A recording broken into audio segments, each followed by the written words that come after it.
생각을 해봐요. 게으른 놈이 시기심까지 있어. 게으른데 남 욕이나 하고 앉아 있어. 매력이 있을 것 같아요, 없을 것 같아요? 매력이 없어요. 부지런한데 남 칭찬까지 할 줄 알아. 이 사람 매력 있어요, 없어요? 매력이 있어요. 매력이 있을 수밖에 없어요. 그런데 우리가 또 나쁜 건 판단하는 것. 어떤 판단? 부정적인 판단이에요. 부정적인 판단. 예수님은 마태복음 7장 1절에 이런 말씀을 하세요. 남을 심판하지 마라. 그래야 너희도 심판받지 않는다. 이야, 내가 남을 심판하면요 하느님도 나를 심판을 해요. 근데 나이가 남을 심판하지 않으면 하느님께서 나를 심판하지 않아요. 아주 쉬운 거잖아요. 근데 왜 우리가 남을 심판을 하냔 말이에요. 너는 어찌하여 형제의 눈 속에 있는 티는 보면서 내 눈 속에 있는 들보는 깨닫지 못하느냐. 저는 이게 평생의 내 숙제였어요. 남의 눈에 있는 티끌을 볼 것이냐, 내 눈에 있는 들보를 볼 것이냐. 참 예수님, 반갑습니다. 우선 기도 바치고 강의 시작하도록 하겠습니다. 성부와 성자와 성령의 이름으로. 하나님 아버지, 작은 죄들이 모여서 큰 죄가 되듯이 우리 일상의 게으름이, 하나님께서 우리 인생이라는 달란트를 주셨는데 당신의 사랑스러운 아들, 딸들은 5달란트를 불려서 하나님께 드리기도 하고, 또 어떤 아들, 딸들은 2달란트를 불려서 당신에게 드리기도 하지만 1달란트를 그대로 땅에 묻어두고 자기의 재능을 개발하지도 않고 쓰지도 않고 묻어둔 게으른 종에게는 당신께서 엄히 꾸짖었듯이 저희들이 이 인생, 한 번밖에 없는 소중한 인생, 선물 받은 이 인생 하루하루를 알토란같이 금쪽같이 쓸 수 있는 지혜를 이 시간 함께하여 주소서. 영광이 성부와 성자와 성령께 성부와 성자와 성령의 이름으로 아멘. 참 예수님, 네, 우리가 게으름에 대한 얘기를 했어요. 그래서 사람은 부지런해야 돼요. 성실하고. 그럴 때 그 부지런함이 쌓여서 나중에 누리는 행복이 큰 행복이 됩니다. 그런데 게으른 데다가 시기심까지 있다. 그럼 이게 참 몹쓸 사람 중에 하나가 일은 안 하면서 남 잘 되는 꼴 못 보는 사람. 이런 사람들, 이게 참 문제가 많은 거예요. 여러분들 우리나라 속담에 이런 얘기가 있죠. 사촌이 땅을 사면 축하해줘야지 왜 배가 아파요. 저는 아예 이런 말이 대한민국에 없었으면 좋겠어요. 우리는 이런 말을 해줬으면 좋겠어요. 사촌이 땅을 사면 축하해줘야 된다. 이런 말이 있었으면 좋겠어요. 요즘 중국 사람들이 맨하탄을 다 사요. 맨하탄을. 얼마 전에도 7억 달러짜리 맨하탄 상징 건물 하나 샀다고 그러더라고요. 근데 맨하탄에 건물을 사는데 그렇게 대기업가도 사지만 뉴욕에 사는 중국 사람들 40명이 모여갖고요. 40명이 돈을 모아요. 돈을 모아갖고 건물 하나 사는 거예요. 건물을 사갖고 거기에 이제 새 들어 사는 우리나라 사람들, 무슨 베트남 사람들, 또 멕시코 사람들, 이런 사람들을 어떻게 내보내냐면 세를 전부 다 올려요. 그럼 세를 감당을 못하니까 다 나가잖아요. 그럼 중국 사람들한테 다 주는 거예요. 그래갖고 자기네들끼리 상권을 형성하는 거죠. 그래서 그걸 우리가 화교 그런 지역을 그러잖아요. 차이나타운이라고 그러잖아요. 차이나타운. 중국이요, 여러분들 해외에 나가 있는 중국 사람들이 3,500만 명이 나가 있대요. 그런데 이 사람들의 자본이 얼마냐면 2조 달러래. 2조 달러. 우리나라가 1년에 수출입 다 합쳐갖고 1조 달러예요. 자본이 2조 달러를 어떻게 하느냐면 자기 본토에다가 다 투자하는 거야. 그러니까 나가 있는 중국 사람들이 본토에 투자하고 또 나가서 자기네들끼리 또 상권을 형성해갖고 돈을 모아갖고 건물을 사고, 자기네들끼리 뭉쳐서 사는 거예요. 말레이시아의, 인도네시아의 재정은 70%, 말레이시아도 마찬가지고 중국 사람들이 모든 상권을 다 줘요. 그런데 우리나라는 사촌이 땅을 사면 배가 아프다는 이 잘못된, 이런 나쁜 이 우리들의 속담이라고 그럴 수도 없고, 정말 이런 말은 없어야 돼요. 사촌이 땅을 사면 어떻게 해줘야 돼? 축하해줘야죠. 근데 우리는 남 잘 되는 꼴을 못 봐. 누가 좀 조금만 뜨면은 그 사람 그냥 깎아내리기가 바빠. 이래서는요, 이 세계 속에서요, 살아갈 수가 없어요. 개인으로도 불행하지만 국가적으로도 불행하다는 거예요. 중국 사람들보다 더 무서운 사람이 누구냐면 유대인이에요, 유대인. 유대인들은요, 얼마나 무시무시하냐면은, 폴란드에서 사는 유대인, 러시아에서 사는 유대인들이, 여기서는 도저히 못 살겠다, 미국으로 가야 되겠다. 미국에 딱 가면, 공항에 딱 내리면은요, 이민자 협회 회가 있어요. 그래갖고 그 사람을 아파트를 빌려주고 또 취직까지 다 시켜줘요. 그 사람이 일었을 때까지 잘해줘요. 근데 우리나라는 공항에 딱 어리삐리하고 도착하면은 이거 그냥 그 갖고 싸들어온 돈 다 등쳐먹기 바빠. 이게 너무 큰 차이가 나는 거예요. 그러니까 지금 미국의 주요 백화점은 누가 다 쥐고 있냐면 유대인이 다 쥐고 있어요. 유대인이 다 지고 있는데, 유대인들은 자기 백화점에 입점을 누구 제일 먼저 받느냐면 유대인이 만드는 물건부터 제일 먼저 받아들여요. 그러니까 얘네들이 잘 살 수밖에 없죠. 그 유대인들이 그래갖고 돈을 모으잖아요. 그럼 자기 돈은 누구한테 맡기냐? 유대인 은행에 갖다 맡겨요. 유대인 은행에 갖다 맡겨요. 무슨 소송이 나오면 누구한테 맡겨? 유대인 변호사한테 맡겨요. 아프잖아요. 누구한테 가요?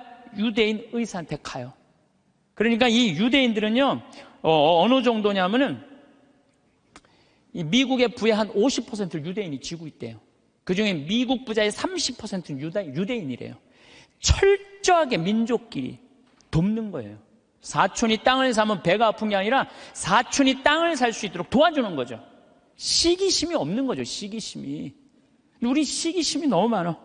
이 출애굽기 22장 24절에서 25절을 보면, 너희가 나의 백성에게 너희 곁에 사는 가난한 이에게 돈을 꾸어 주었으면 그에게 채권자처럼 행세해서도 안 되고 이자를 물려서도 안 된다. 너희가 이웃의 겉옷을 담보로 잡았으면 해가 지기 전에 돌려주어야 한다. 이게 유대인들은요, 민족끼리는 서로 책임진다. 이게 철저해요. 근데 우리나라 사람들은 제가 외국에 나가보면요, 다 개인적으로는 잘 살아요. 근데 다 같이 모여갖고 건물 샀다는 얘기는 한 번도 들어본 적이 없어. 예. 우리가 이게 안 되는 거예요. 개인적으로는 특출나지만은 이게 서로 축복해주는 게 안 되는 거죠. 미국에 7대 영화사가 있는데 이 중에 6개가 유대인이에요. 6개가 파라마운트, MGM, 워너브라더스, 유니버설, 21세기 폭스, 다 유대인이 만든 영화사예요. 할리우드의 모든 건, 디즈니, 월트 디즈니만 미국 사람 거예요. 근데 이 월트 디즈니도 CEO가 20년 동안 유대인이 하고 있어요. 그러니까 황도말을 낳는 건 다 유대인이 쥐고 있는 거야. 그러니까 얘네들이 영화에서 나오는 돈들, 배우도 유대인을 쓰고, 무슨 시나리오 작가도 유대인을 쓰고, 감독도 유대인이고, 영화 배급사도 유대인이고, 그러니까 다 같이 사는 거예요. 자기네들이 돈이 이렇게 생기잖아요? 그럼 이 돈을 또 미국에 있는 유대인들은 어디다 보내냐? 본토에 보내요. 이스라엘, 팔레스타인 이쪽으로 보내는 거예요. 그러니까 서로 협력해서 사는 거죠. 잘 나가는 사람 시기하면요, 분열이 일어날 수밖에 없어요. 근데 성당에서도 하다못해 주일학교 하나를 운영해도요, 이게 깨지는 경우가 시기심 때문에 깨져요. 시기심 때문에. 성당도 왜 깨져? 전 총회장단하고 후임 총회장들하고 서로 시기심 때문에 성당도 깨지는 거예요. 시기심이 참 많아요. 하느님께서 양을 바친 아벨의 제물은 봐주고 곡식을 바친 카인의 제물을 받지 않자 어떻게 해요? 카인이 아벨을 죽이잖아요. 시기심 때문에 그러는 거예요. 시기심 때문에. 사무엘 이서의 이 상권의 18장 7절에 보면은 지금 PLO, 이스라엘 맨날 테러하는 걸 PLO라고 그러잖아요. 이게 팔레스타인이에요. 팔레스타인. 근데 옛날에도 2000년 전에도 3000년 전에도 이 성서에는 필리스타인이라고 써 있어요. 필리스타인 있었어요. 얘네들이 맨날 유대인들하고 싸웠어요. 골리앗한테 맨날 그냥 지고, 근데 다윗이 나와갖고 팔레스타인들을 다 쳐 죽여요. 그래서 완전히 사울이 그냥 완전 왕권이 굉장히 강화가 돼요. 근데 다윗이 싹 들어오니까 이스라엘 처녀들이 속을 들고 춤을 추면서 이런 노래를 해요. 사울은 수천을 쳤고 다윗은 수만을 쳤네. 이 얘기를 듣고 사울이 살짝 미쳐요. 뭐가 생기냐면 시기심이 생기기 시작하는 거야. 그래서 다윗을 죽이려고 그래. 끊임없이 죽이려고 그래. 끊임없이 죽이려고 그러고 하다못해 딸 미가를 다윗한테 줘요. 사위야, 사위. 그런데도 죽이려고 그래요. 결국은 그 능력 있는 다윗은 사울 곁을 떠나요. 사울 곁을 떠나니까 사울이 훌륭한 장수를 잃어버렸잖아요. 훌륭한 장수를 잃어버린 필리스틴하고 싸우다가 마지막에 다 죽고 자기만 남아요. 어떻게 했겠어요? 스스로 자기 배를 칼로 자기 자살이에요, 자살. 다윗을, 그 능력 있는 다윗을 자기 옆에 왕으로 데리고 있었다면, 시기심을 가지지 않고 데리고 있었다면 아마 사울은 이스라엘 처음으로 통일한 왕으로서의 그 대단한 명성을 누렸을 거야. 근데 그놈의 시기심 때문에 모든 걸 다 잃어버리는 거죠. 여러분들, 우리들 다 마찬가지예요. 여러분들 가만히 보면요, 뭐 때문에 우리가 깨지는, 교회 분열도 시기심 때문에 깨지는 거예요. 오죽했으면은 예수님께서 최후의 만찬 끝나고 제자들의 발을 씻겨주고 난 다음에 마지막 기도가 뭔지 알아요? 거룩하신 아버지, 아버지께서 저에게 주신 이름으로 이들을 지키시어 이들도 우리처럼 하나 되게 해주십시오. 예수님 마지막 기도도 뭐야? 분열이 일어나지 않고 하나가 되길 바라는, 하나를. 근데 성당에서 내가 주일학교 이렇게 보면은 한 20명, 30명 교사들이 있으면 내가 또 이뻐하는 교사가 있잖아요. 그 이뻐하는 교 한 명만 이뻐하면요, 나머지 한 15명, 20명 다 적이 돼버려. 딱 반으로 나눠줘요. 그래서 누구 이뻐할 수도 없어. 그놈의 시기심 때문에. 사랑도 못하는 거, 그놈의 시기심 때문에. 사랑도 못해, 사랑도. 사도 바울은 고린토전서 1장 10절에 교회 분열을 걱정하면서 이런 편지를 써요. 모두 합심하여 여러분 가운데 분열이 일어나지 않게 하십시오. 여러분이 저마다 나는 바오로 편이다, 나는 아폴로 편이다, 나는 계파 편이다, 나는 그리스도 편이다 하고 말한다는 것입니다. 그리스도가 갈라지셨다는 말입니까? 분열이 얼마나 심했으면 이런 말까지 했겠어요. 시기심으로 생긴 분열은요, 공동체를 망가뜨려요. 마음 안에 시기심이 있는 사람은요, 평화로울 수가 없어요. 뭐 여러분들 잘 알겠지만 이 영화 아마데우스의 그 모차르트하고 살리에르라고 그랬잖아. 살리에르가 너무 모차르트를 시기해갖고 마지막에 모차르트 막 계속 힘들게 작곡 이때까지 해야 된다 그러면서 그냥 거기에 그냥 막 모차르트가 막 해갖고 모차르트도 빨리 죽지만 살리에르도 결국은 정신분열로 정신병원에서 생을 마감을 해요.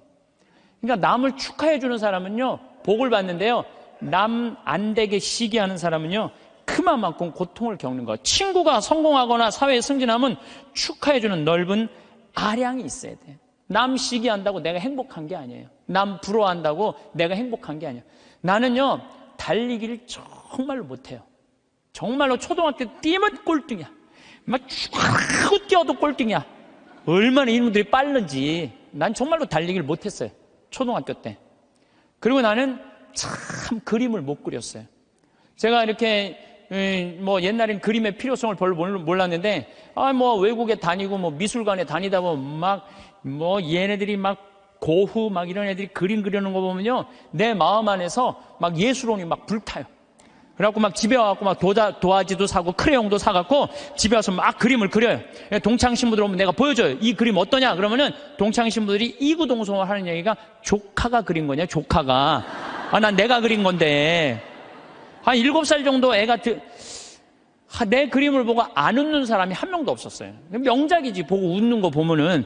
그런데 수준은 조카가 그린 그림이냐. 난 그림을 참 못 그려요. 또 나는 수학을 참 못해요. 중학교를 안 다녀서 그런지, 전 중학교를 안 다니고 검정고시를 봤거든요. 그래서 수학을 못해요. 고등학교 올라가도 이해가 안 되더라고요. 지금 나는 그래서 지금 학교 다니면서 수업 시간에 자는 애들 다 느낌 아니까, 걔네들 느낌 아니까 이해가 돼요. 왜냐하면 이해가 돼야지 수업 도저히 알아듣지를 못하니까. 난 수학을 정말로 못했어요. 수학을. 근데 내가 맨날 나는 왜 달리기를 못하지? 나는 왜 이렇게 키가 조그마지? 나는 왜 수학을 못하지? 나는 왜 그림을 못 그리지? 맨날 이런다면 난 불행한 사람일 거예요. 나는 그런 걸 못 가졌지만 난 뭐가 좋아요? 목소리가 좋잖아요, 나는. 네, 목소리가 좋잖아요. 저는 제가 목소리 좋은 거 어렸을 때 어떻게 알았느냐면 애들이 막 발표할 땐 다 시끌시끌해요. 근데 내가 일어나고 발표하면 다 조용해요. 이게 귀가 확 들리나 봐요, 귀가. 그리고 제가 왜 목소리 좋은 줄 아느냐면은 사복을 입고 내가 음식점에 가서 음식을 시키면요, 많은 분들이 나한테 이렇게 물어요. 내가 사복을 입었으니까 내가 누군지 어떻게 알아요? 근데 내가 음식을 딱 시키면요, 저한테 딱 하는 말이 있어요. 혹시 성우시냐고. 그러니까 내가 생긴 게 잘생겼어, 키가 커, 뭐가 있어. 딱 목소리만 듣고 혹시 성우시냐고. 그래서 수도 없이 들어요. 성우시냐는 얘기를 정말 많이 들어요. 그리고 나는 내가 그 음향 박사님이 제 목소리를 분석을 해줬어요. 신부님 목소리는 톤이 높은데 굵대는 거예요. 톤이 높고 굵으면요, 똑같은 단어를 얘기해도 내 말은 귀에 꽂힌다는 거예요. 내 말을. 그러니까 내가 이렇게 평화방송에 이렇게 신부님들 나와서 쭉 강론하시잖아요. 수임들 강론하시잖아요. 강의하시잖아요. 내용을 들어보면 내가 받아 적을 정도로 내용이 좋아요. 근데 그분들한테 단점이 뭐냐면은 예수님께서는 부활하셔갖고 3일 만에 오셔갖고 성령을 보내셔갖고 승천을 뭐 하셔갖고 제자들이 뭐, 그러니까 정말로 듣기 좋은 내용인데 톤이 거의 같고 목소리 톤이 낮기 때문에 집중이 안 되는 거예요. 근데 난 한마디라도 예수님께서 부활하셔갖고 또 다시 오셔서 승천하셔갖고 성령, 그러니까 단어 하나하나가 똑같은 말인데도 목소리 때문에 제가 받는 이득이 너무너무 많아요. 그러니까 저는 중학교, 고등학교 때도 미사 해설하고 독서하고 뭐 신학교 때도 무슨 뭐 세미나 발표하고 이럴 때 제가 목소리 좋은 걸 저 자신도 알아요. 그래갖고 내가 서품 받을 때 난 다른 거 달리기 잘해달라고 나 기도한 적 없어요. 서품 받을 때 띨 잘 뛰게 해달라고 그런 적도 없어요. 나는 누워서 이 재단에 엎드려갖고 주님한테 딱 두 가지 부탁했어요. 강론 잘하게 해달라고, 또 하나는 글 잘 쓰게 해달라고.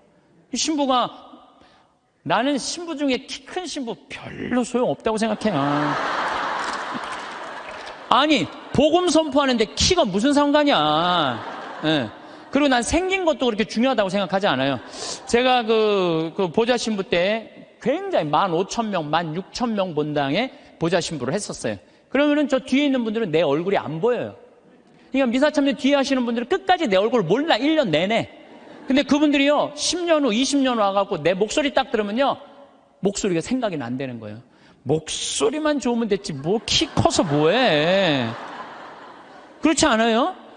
그러니까, 과연 내가 받은 게 뭘까? 내가 받은 게 뭘까? 여기 계신 분들, 하느님께서 하나씩 다 주셨어요. 다 주셨어요. 신부님, 전 받은 게 정말 아무것도 없는 것 같은데요? 밥 잘하는 것도 재능이에요. 밥 잘하는 것도. 나는 우리 주방장님, 우리 생태마을의 주방장님 있는데 정말로 음식을 맛있게 해요. 그러니까 그냥 최고의 주방장이 되는 거잖아요. 얼마나 청소 잘하는 것도 나는 재능이라고 생각해요. 정리정돈 잘하는 사람. 우리 조카가 얼마 전에 여자 조카랑 밥을 먹는데 자기가 대학 다닐 때 고등학교 졸업하자마자 빌딩 청소한 사람이 있어요. 1,000억을 넘게 벌었대요. 자기는 항상 정리하는 걸 너무너무 좋아했대요. 빌딩을 정리하고 나면 기분이 너무너무 좋다는 거예요. 그래갖고 그렇게 해서 자기가 1,000억이 넘는, 그러니까 우리가요, 여러분들 자녀들 가운데 너무 비교하면 안 돼요. 우리 애가 너는 왜 수학경시대 1등을 못 해왔냐? 너는 왜 사법고시 합격을 못 해왔냐? 왜 달리기 잘하는 애가 왜 수학경시대 1등을 해야 돼? 달리기만 잘하면 되지. 그렇지 않아요? 여러분, 유현진 선수한테 지금 사법고시 합격해오라고 그러면 유현진 선수 사법고시 합격해올 수 있어요? 유현진 선수 뭘 잘해? 공 잘 던지나요? 하나만 잘하면 돼요. 또 지금 사법고시 합격한 애한테 너 메이저리그 갖고 공 던지라, 메이저리그 입구에도 못 가요.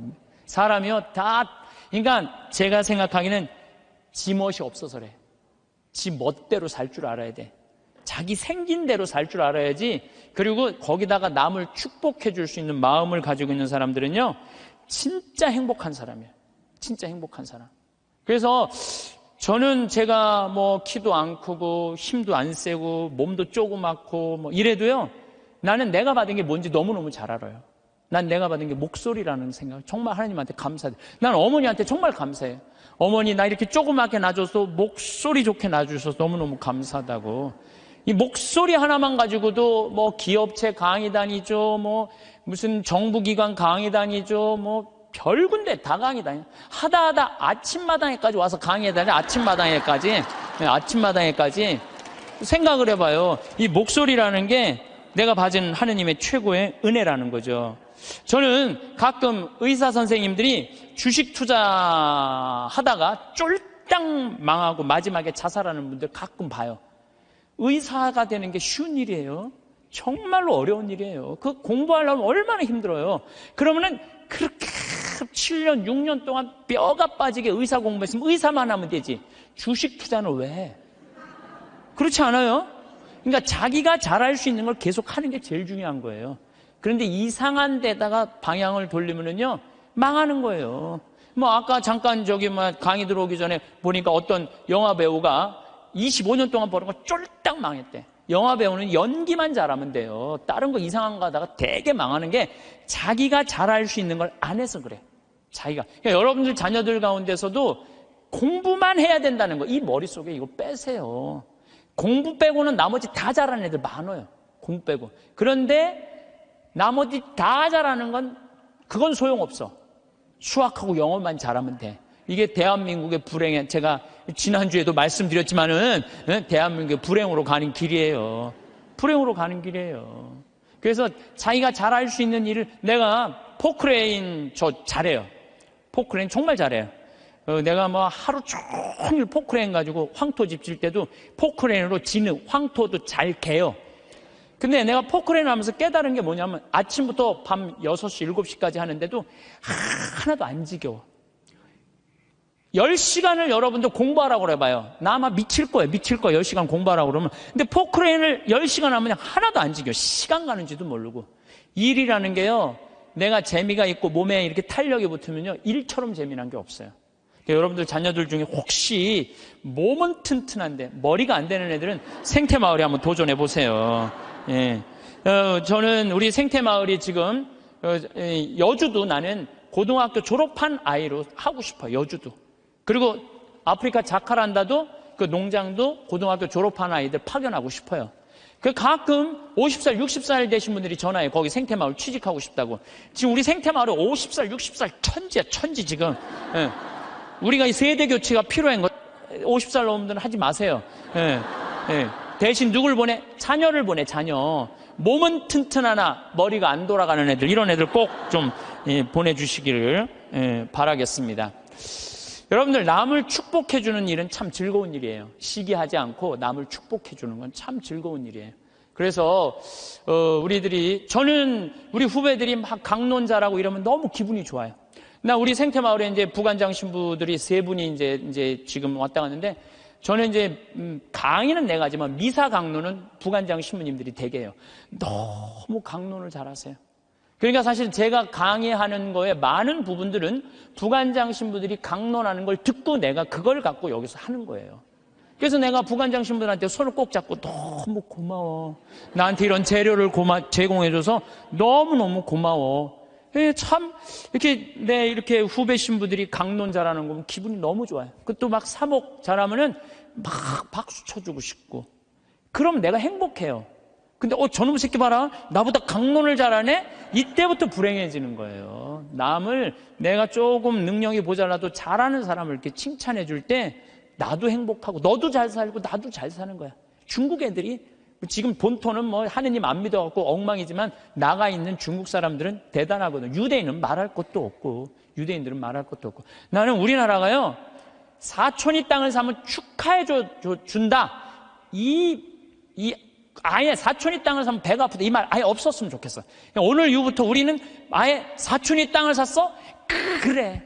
축하해 주는 그런 문화가 난 이루어졌으면 참 좋을 것 같아요. 그런데 생각을 해봐요. 시기심이 게으른 놈이 시기심까지 있어.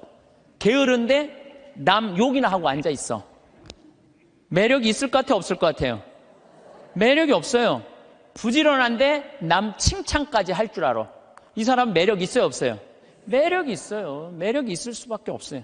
그런데 우리가 또 나쁜 건 판단하는 거야. 어떤 판단? 부정적인 판단이에요. 부정적인 판단. 예수님은 마태복음 7장 1절에 이런 말씀을 하세요. 남을 심판하지 마라. 그래야 너희도 심판받지 않는다. 이야, 내가 남을 심판하면은요, 하느님도 나를 심판을 해요. 근데 내가 남을 심판하지 않으면 하느님께서 나를 심판하지 않아요. 아주 쉬운 거잖아요. 근데 왜 우리가 남을 심판을 하냔 말이에요. 너는 어찌하여 형제의 눈 속에 있는 티는 보면서 내 눈 속에 있는 들보는 깨닫지 못하느냐. 저는 이게 평생의 내 숙제였어요. 남의 눈에 있는 티끌을 볼 것이냐, 내 눈에 있는 들보를 볼 것이냐. 여러분들은 이 대한민국에 보면은요, 남의 티끌은 기가 막히게 끄집어내요. 남의 티끌은. 근데 우리는 어떻게 해? 자기 눈에 있는 들보는 안 보는 거야. 텔레비전을 보면은요, 이 세상에 다 죽일 놈만 있는 것 같아. 죽일 놈만. 다 때려 죽일 놈만 대한민국에 사는 것 같아. 그래요? 대한민국이 그렇게 막 때려 죽일 놈만 살아요? 저는요, 얼마 전에 내가 좋아하는 우리 최경남 신부가 또 해준 얘기예요. 자기가 조용필 콘서트를 갔다 왔대요. 감동받았대요. 너무너무 정말로 프로페셔널이 저거구나. 우리 신부들도 저런 마음으로 사목을 하면은 정말로 사목이 잘 될 거란 얘기를 하면서 나한테 기가 막힌 얘기를 해주더라고요. 조용필 씨가 1982년 비련이라는 못 찾겠다 꾀꼬리라는 4집, 이 4집을 냈는데 비련이라는 그 노래가 있대요. 그런데 시골 병원에 지적장애아가 8년 동안 14살짜리 먹은 여자애가 울지도 않고 웃지도 않는 거야. 그런데 얘가 비련이라는 노래를 듣고 울기 시작하는 거야. 14살짜리가 막 울더래요. 그러니까 병원에서 난리가 난 거죠. 8년 동안 웃지도 않고 울지도 않던 애가 비련이라는 노래로 눈물을 쫙 흘리니까. 그러니까 부모도 미치죠. 내 애가 감정 표현하니까 얼마나 행복하겠어요. 그래갖고 그 병원에서 연락을 한 거예요. 조용필 씨한테. 제발 우리 병원에 한 번만 와갖고 이 아이 손 한 번만 잡아줘라. 손 잡아주고 노래까지 해주면 더할 나위 없지만 손이라도 잡아줘라. 했는데 그때 조용필 씨가 1982년 4집 못 찾겠다 꾀꼬리 할 때 캬바레에 가서 노래 한 곡 하면 3천만 원을 받았대요. 지금 돈으로. 근데 보통 하루에 3-4번씩 나갔대요. 그러니까 그 매니저가 무슨 소리냐, 지금 하루에 1억씩 버는 사람인데 그 시골까지 위약금 물 수 있느냐? 꿈도 꾸지 마라. 전화를 끊었대요. 근데 조용필 씨가 이렇게 바깥에서 뜨면 무슨 얘기냐? 그랬더니 매니저가 아니 저기 뭐 어떤 지적장애 여자아이가 당신 비련이라는 노래를 듣고 막 눈물을 흘리다고 병원에 한번 초대를 한다는데 아니 이제 바빠 죽겠는데 거기를 어떻게 하느냐? 그랬더니 오늘 공연이 몇 개냐고 그랬더니 뭐 4개라고 그랬더니 그거 다 취소해라. 내 위약금 내가 물겠다. 가자 그 병원에 차 대라. 그랬더니 조용필 씨가 차를 타고 그 시골까지 쫙 간 거예요. 갔는데 얘를 딱 봤는데 얘가 뭐 조용필이 누군지 어떻게 알아요? 보고 가만히 있는 거야. 근데 조용필 씨가요 대단한 사람이 그 14살짜리 여자의 손을 잡고 비련이라는 노래를 부르는 거예요. 기도하는 사랑의 손길로 탁 이렇게 노래를 쫙 그냥 오빠 막 그러잖아요 여러분들. 그러니까 얘가 또 눈물을 쫙 흘리는 거야. 그러니까 그냥 이 병원이 감동이죠, 감동. 그리고 이 조용필 씨는 그걸 보고 갔어요. 부모님이 너무 감동받아서 우리가 조금이라도 사례를 할 테니까 통장 번호를 알려달라고 그랬더니 조용필 씨가 한 말이 전 정말 기가 막힌 말이에요. 나는 오늘 저 아이의 눈물을 통해서 이제까지 받은 모든 돈, 앞으로 받을 돈 모든 것보다 비싼 보상을 받았다. 그러니까 나한테 돈 보낼 생각하지 말아라. 탁 갔다는 거예요. 그게 1982년 얘기예요. 그래서 물론 내가 조용필 씨가 훌륭하다는 건 알았지만 그 다음에 내가 조용필 씨 뒷조사를 쫙 해봤어요. 뒷조사를 해봤더니 자기 부인이 세상을 떠났을 때도 23억인가 4억이나 되는 돈을요 다 어려운 사람을 위해서 다 기증하고 그 다음에 소아 백혈병 걸린 아이들 한 500명 수술비를 다 대주고 지금도 1년에 몇 억씩 어려운 아이들을 위해서 내놓는다는 거예요. 그러니까 우리가 이 세상을 보면서 다 나쁜 놈들만 있는 게 아니에요. 우리가 참 훌륭한 사람들이 많아요. 요즘 저는 김장훈 씨, 독도 참 여러분들 이거 대단한 가수 하나가 대단한 일을 하는 거예요. 지금 독도 뭐 100억 모은다 그러잖아요. 저도 이제 동참 꼭 하고 싶어요. 여러분들 일본 애들은요 자기네 나라에서 살고 싶지 않은 애들이에요. 2011년 3월 11일 후쿠시마 지진이 일어났지. 원자력 발전소, 원자탄 폭탄 터진 거예요. 그것 때문에 지금도 방사능 때문에 고생하고 있죠. 태풍이랑 태풍은 그냥 일본에 다 가서 지금 아직도 10월 30일인데 아직도 무슨 프란치스코 뭐 이거 태풍 다 살고 싶지 않은 거예요. 1905년에 일본 애들이 우리나라를 어떻게 돌아왔는지 독도는 우리 땅, 그리고 우리나라 먹은 거예요. 지금도 독도는 우리 땅이라고 자기네들 이번에 뭐 외교 홈페이지에 하잖아요. 한국 먹고 싶다는 거예요. 그러니까 대놓고 얘기하는 거, 대놓고. 근데 이 정치인도 기업인도 못하는 가수 한 사람이 얼마나 대단해요. 이 세상은요, 나쁜 놈만 있는 게 아니에요. 정말로 멋있는 사람들이 많아. 근데 우리는 판단을, 어떤 판단을, 부정적인 판단하는 거예요. 그 부정적인 판단 때문에 잘못된 판단으로 이어지는 경우가 너무 많다는 거예요. 조조가 동탁을 죽이려고 그래요. 한 왕실을 자꾸 동탁이 쥐고 흔들으니까. 그러니까 조조가 죽이려고 그러다가 들켜요, 동탁한테. 왜냐하면 동탁이 무술이 너무 뛰어나거든요. 도망을 가기 시작해요. 진궁이랑 장수랑 막 도망을 가는데 동탁이 전국에다 방을 붙인 거예요. 조조 잡아오면 엄청난 벼슬과 상을 내리겠다고. 그러니까 조조는 마음 편안하게 쉬지를 못한 거죠. 산속으로 굶으러가면서 그냥 여기저기 피신을 하다가 아버지 조승 아버지 친구 여백사라는 집에 이제 숨어들기 시작해요. 근데 여백사가 이 조조를 너무 반갑게 맞아주는 거예요. 야, 너 그동안 고생했으니까 우리 집에 와서 편안하게 쉬라고. 내가 방 따뜻하게 해줄 테니까 편안하게 쉬라고. 근데 우리 집에 음식을 준비할 테니까, 근데 문제는 우리 집에 술이 없다. 내가 고을에 가고 술을 받아올 테니 너는 쉬고 있어라. 그리고 이제 여백사는 이제 고을로 술 받으러 나간 거예요. 근데 이 의심 많은 조조는 혹시 고을에 가서 나 고발하러 간 거 아닌가 의심하기 시작해요. 의심을 막 하는데, 그러니까 이제 집을 염탐을 하는 거야. 근데 부엌 문이 이렇게 닫혀져 있는데 부엌에서 칼 가는 소리가 들리는 거야. 칼 가는 소리가. 근데 집안 식구들이 이런 말을 하는 거예요. 큰 놈부터 잡을까, 작은 놈부터 잡을까. 아니, 조조는 조그매고 진궁은 컸거든요. 이것들 봐라. 여백사는 나를 고발하러 가고 저것들은 나를 죽이려고 그러네. 그래갖고 문을 박차고 들어가고 여백사의 식구, 부인, 자식 9명을 다 죽여요. 칼로. 다 죽이고 혹시 어디 숨어 있는 거 없나 하고 뒷곁문을 딱 열었는데 뒷곁에 돼지가 큰 거하고 조금 거 2마리가 묶여져 있는 거야. 그러니까 이 식구들은 큰 돼지를 먼저 잡을까, 작은 돼지를 먼저 잡을까 이렇게 말한 건데 조조는 어떻게 들은 거예요? 큰 놈을 먼저 잡을까, 자기를 잡는 줄 알고 죽인 거죠. 자기의 잘못된 판단 때문에 그렇다는 거예요. 여러분들, 우리가 정말 판단이 다 옳아요? 여러분들? 그래갖고 조조가 막 도망을 가요. 도망을 가는데 술을 받아서 기분 좋게 오는 조승을 길에서 여백사를 만나요. 그 자리에서 죽여요, 조조가.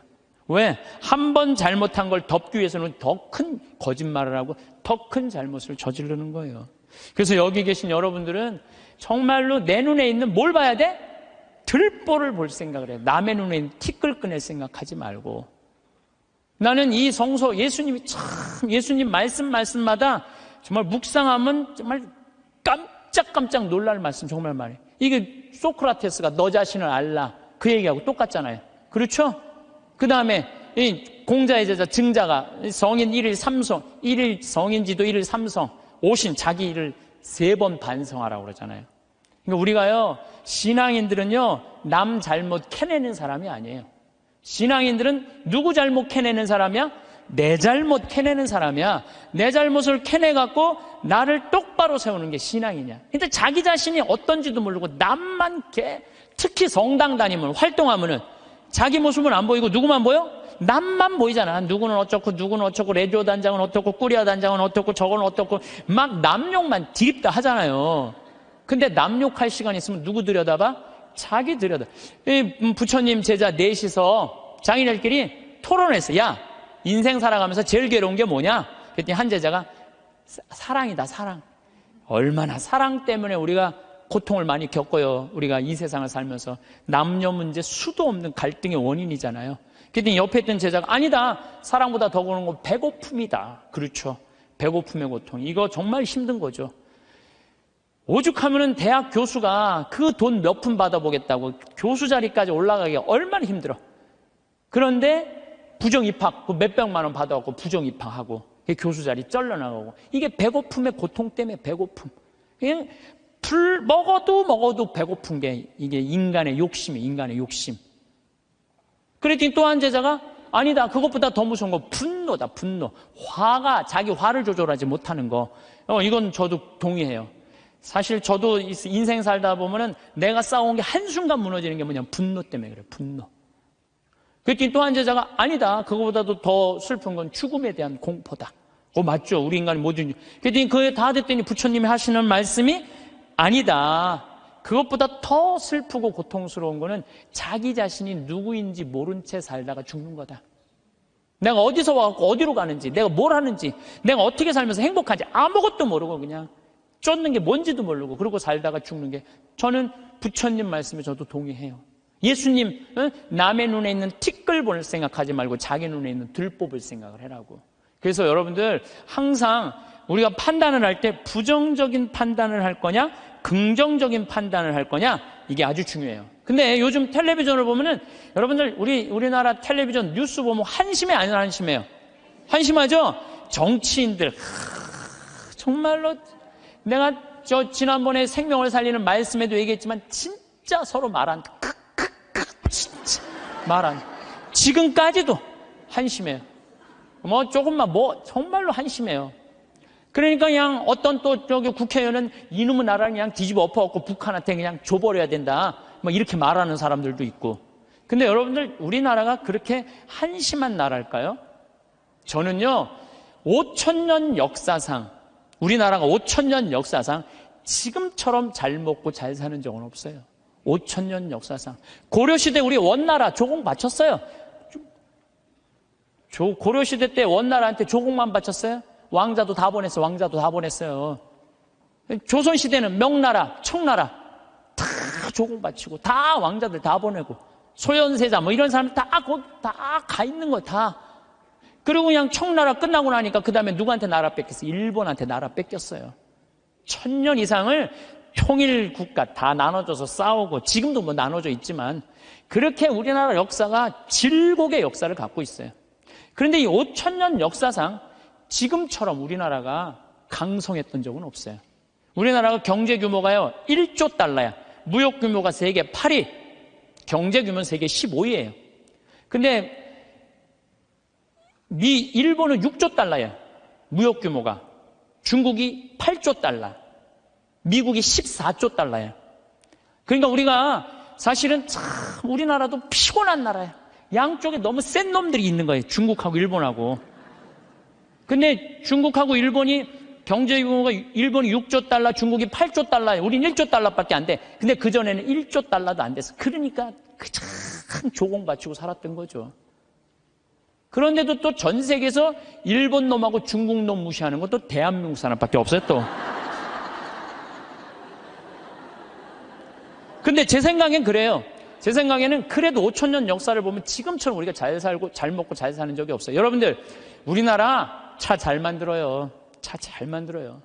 제가 지난 9월 달에 미국 뉴욕의 자살방지협회에 가서 강의를 갔다 왔는데, 초청한 회장님이 차를 이번에 싹 바꿨대요. 워낙 돈이 많은 분이라 에쿠스, 볼보, BMW, 렉서스 5대를 다 바꿨대요. 근데 그 중에 제일 마음에 드는 게 에쿠스래요. 나한테 정말 그런 말을 하면서 한국이 차 브랜드가 떨어져서 그렇지 한국 차 잘 만든다고. 그것도 40년 만에. 남들은 100년, 120년 됐는데 40년 만에 이렇게 쫓아온 것에 대해서 자기는 에쿠스를 타고 다니면서 너무너무 자랑스럽다는 거예요. 그런데 대한민국 차를 누가 제일 무시하느냐? 대한민국 놈들이 제일 무시해요. 이게 부정적인 시각으로 바라보는 거, 부정적. 텔레비전 잘 만들고 그렇잖아요. 또 휴대폰 잘 만들고. 제가 이 휴대폰도 아이폰 막 나오고 난리 칠 때 제가 그랬어요. 앞으로 내가 우리나라 휴대폰을 봐서는 전 세계 시장 1위를 할 거다. 제가 4, 5년 전에 내가 방송 때도 얘기했어요. 지금 1위 하잖아요. 정말로 잘 만들어요. 에어컨 잘 만들고 냉장고 잘 만들고. 그러면은 좀 긍정적으로 봐야 될 거 아니야. 긍정적으로. 근데 온 세상에 떠도는 얘기는 곧 망할 것 같은 얘기를 아니, 오죽하면 요즘 달러 떨어져갖고 지금 주식을 40일인가 50일째 우리나라 주식만 산대잖아요. 우리나라만 우리를 무시하는 거예요. 이러면 안 된다는 거예요, 여러분들. 제가 개인적인 판단도 문제가 있지만은 국가 전체의 분위기도 부정적인 생각. 누가 잘 되길 바라? 나라가 잘 되길. 그러니까 여러분들은 우리나라가 긍정적인 마음으로 정말 나라가 융성할 수 있는 그런 마음으로 나라가 잘 되길 바라야 되는데, 우리는 입만 열면 조금 있으면 망해야 된다고, 조금 있으면 망해야 된다고 이렇게 말하면은요, 그래서 그게 개인적으로나 국가적이나 사회적이나 부정적인 눈으로 세상을 보면 안 돼요. 우리 생태마을에 주창덕 씨라고 북에서 넘어온 탈북자가 한 명이 일을 하고 있어요. 근데 이분이 진짜 그 함경북도에서 살다가 지금 55인가 이쯤 나이가 됐는데, 북의 얘기를 들어주면요, 우리 직원들은요 다 뒤로 넘어가는 일이 너무너무 많아요. 이 사람들은요 쌀 구경한 적 없대요. 밀가루도 구경한 적 없대요. 제가 제일 놀라운 건 뭐냐면은, 북한 사람들 밀가루 먹고 사는 줄 알았더니 밀가루는 1년에 2번 나온대요. 2번. 그리고 강냉이 죽만 먹고 산대요. 그럼 밀가루를 가지고 수제비를 만들어 먹으면 그게 얼마나 고소한지 모른대요. 그럼 뭐 농약을 쳐야지 뭐 맛이 이상할 거 아니야. 농약 칠 돈이 있어야지 농약을 칠 거 아니에요. 농약, 그러니까 안전뱅이 아마 밀보리로 아마 하는 것 같아요. 그 수제비 먹으면 그렇게 맛있다는 거예요. 근데 그 1년에 딱 2번 먹는다는 거. 나머지는 전부 강냉이 죽을 먹는, 나머지는 전부. 그런데 우리 이제 생태마을에서 이제 가지튀김을 하면은, 우리는 가지튀김하면 밀가루 살짝 묻혀갖고 튀기잖아요. 그래갖고 그걸 나가면요, 그 가지를 들고 주방에 들어가요. 그 탈북자가. 그 주방장한테 따져요. 밀가루 요것밖에 왜 안 묻히느냐고. 내가 밀가루 먹고 싶어서 북에서 넘어왔는데 왜 밀가루를 요거 조금밖에 안 묻히느냐고. 슬픈 얘기예요. 슬픈 얘기예요. 북한은요 수도 없이 굶어 죽어. 내가 지금 북한 이야기라는 책을 읽고 있는데 거기서 하는 얘기가 그거예요. 95년, 96년, 97년에 죽을 때 북한 사람 그때 제일 많이 굶어 죽었거든요. 그나마 농장에서 일하는 사람 먹고 살았대요. 탄광에서 일하는 사람 다 죽었대요. 근데 굶어 죽으면요 다 새카매 갖고 죽는데요. 못 먹을 때. 근데 자기가 식당에서 일을 하는데 탄광촌에 배정을 받아서 하는데 한 10명이 새카매 갖고 다 쭈그리고 앉아있더래요. 저 사람들은 왜 일도 안 하고 쭈그리고 앉아있는지, 왜 이렇게 새카마냐 그러니까 다 굶어 죽어 있는 거라고. 지금 10몇 명이 그대로 앉아서 그 자리에서. 참, 북한 얼마 전에 뭐 6명 넘어갔던 분들 다시 한국으로 보냈잖아요. 그분들 내가 쭉 읽어봤어요. 북한 가면 어떻게 대우할 줄 알고. 아파도 병원 한번 가본 적도 없고 그냥 고통이란 고통을 다 겪고 그리고 온 거예요. 그러니까 나는 북한 무슨 김일성 주체사상 찬양 이해가 안 가요. 물론 내가 제일 화가 나는 건 하느님을 믿을 수 없다는 나라, 그런 나라에 대해서 제일 가슴이 아프고 슬프지만은, 그런데 무슨 북한을 찬양을 하고 그래요. 국민들은 다 굶어 죽어 하는데, 에? 그냥 여기 뭐 대통령이라는 그 수령, 우리 또 얼마나 웃기냐면, 우리 직원들은 김정은이가 말이야 백성들 굶어 죽이고 그러면요 그 사람이 딱 일어나고, 김정은이가 뭡니까? 위대하신 수령아바이 김정은이죠. 또 이렇게 얘기를 해요. 그럼 우리 직원들이 그래, 위대하긴 개뿔이 뭐가 있냐고, 국민들 다 굶어 죽이는데 뭐가 위대하냐고. 그러면은 그분이 그래, 그건 또 맞는 말입니다. 또 이런다니. 근데 더 슬픈 건 뭐냐면은, 이분이 왜 탈북을 했느냐면 자기 딸하고 같이 해서, 딸은 지금 간호학과 대학을 다니고 있는데 자기 아들이 관절염이었대요. 부인은 심장병이고 그거 고치고 싶어서 탈북을 한 거예요. 그래갖고 이제 돈을, 이제 우리 생태마을에 이제 돈을 조금씩 모아갖고 좀만 기다리면은 자기 가서 데리고 올 텐데 안 기다린 거야. 이 아들하고 부인이 이번 여름에 압록강을 건넌 거예요. 압록강을 건넜는데 기다렸는데 연변에서 만나는 사람이 못 만났다고 전화가 온 거예요. 아니 그냥 우리 생태마을에서 저녁에 밥을 먹으면 얼굴이 하얘갖고 아주 이만 다 죽어가더라고. 그래서 내가 물어봤어. 왜 그러느냐고. 뭐 주창덕 형제. 그랬더니 하는 말이, 아니 북에서는 건너갔다는 소식이 왔는데 연변에서 못 만났다는 거야. 그래서 내가 비행기표 끊어주고 돈 주고 가서 찾아와 봐라. 자식 아들하고 부인 소식을 모르니까 일이 손에 잡히겠어요? 찾아와 봐라. 그래갖고 갔다 왔는데 결국은 못 찾고 자기만 넘어가다가 죽은 거죠. 물에 빠져서 압록강 죽은 거예요. 여러분들 지금 대한민국 사람들은요 호강에 요강을 타고 있는 거예요. 지금 여러분들이 남한에 태어난 게 얼마나 정말로 감사한 거예요. 지금 북한에 그래도 지금 신앙을 하는 게 1%도 된대요. 숨어서 신앙생활하는 비율이 1%가 된다는 거. 우리 천주교하고 개신교하고 있다는 거예요. 지금도 그들이 정말로 마음 편안하게 하느님께 찬양 드리고 영광 드릴 수 있는 거, 통일이 돼야 돼요. 뭐 여러 가지 이유로도 통일이 돼야 되지만은 그 안에 이 정말로 신앙의 빛을 전해줄 수 있는 통일이 돼야 되는 거예요. 우리 대한민국은 이렇게 보면은요, 참 부정적인 시각이 너무 많은 것 같아요. 여러분들 정말로 한국은요, 정말로 행복한 나라예요. 정말로. 요즘 나는 한국에 이렇게 외모로 평가하는 경향이 참 많아. 잘생기면 다 오케이야. 키 크면 다 좋고. 뭐 남자는 키가 커야 돼. 키가 키 개뿔 뭐 키가 크 뭐가 좋아요. 이 기장 저기 막 기지나 많이 들어가지. 키 큰 게 뭐가 좋아. 그냥 이쁘면 다 용서해. 이쁘면 다 용서해. 이쁘면 다 용서해. 그래서 가끔 이렇게 말하는 사람들이 있어요. 내가 사람 하나 제대로 볼 줄 안다. 척 보면 안다. 그게 여러분들 자기 발목을 잡는 거예요. 뭐 확실한 얘기는 아니라고 그러지만 떠도난 얘기에 이제 하버드 대학에 스탠포드 부부가 가갖고 허름한 옷을 입고 하버드 대학 총장실에 가갖고 나 좀 여기 아들이 죽었거든요. 16세 하버드대 다니다가. 그래갖고 나 여기 좀 기증하고 싶다. 좀 총장을 만나게 해주라. 너무 허름하니까 이 수위가 당신 같은 사람이 뭘 기증하냐? 안 만나게 해줘요. 그래갖고 이 사람이 이 샌프란시스코 사람인데 아주 철도로 돈을 버는 사람이야. 아니 저 하버드 대학에서 우리 돈을 기증을 안 받느니 차라리 우리가 그냥 여기다가 대학을 하자. 그래갖고 생긴 대학이 스탠포드 대학이라는 거예요. 지난번에 산호세 강의 갔을 때도 스탠포드 대학을 지나가 봤는데 어마어마하게 전화더라고. 대학이 아니라 거의 뭐 궁전같이 전화더라고요. 그래서 이 그 하버드 정문에는 이런 말이 써 있대. 사람을 외모로 판단하지 말라라는 글귀가 있대요. 예. 죄로 가는 길은 내 눈에 있는 들보 볼 생각은 안 하고 남의 눈에 있는 티끌 끄집어내는 이런 사람들이 죄로 가는 거예요. 그러니까 여러분들 남 판단하지 마세요. 남 평가하지도 마시고 남 비난하지도 말고 판단하고 난 다음에 비난하지도 말고 똥 묻은 겨 묻은 겨 비웃는다는 그런 우리 속담도 있듯이 자신의 잘못된 점을 되돌아보는 일이 우리가 중요한 거예요.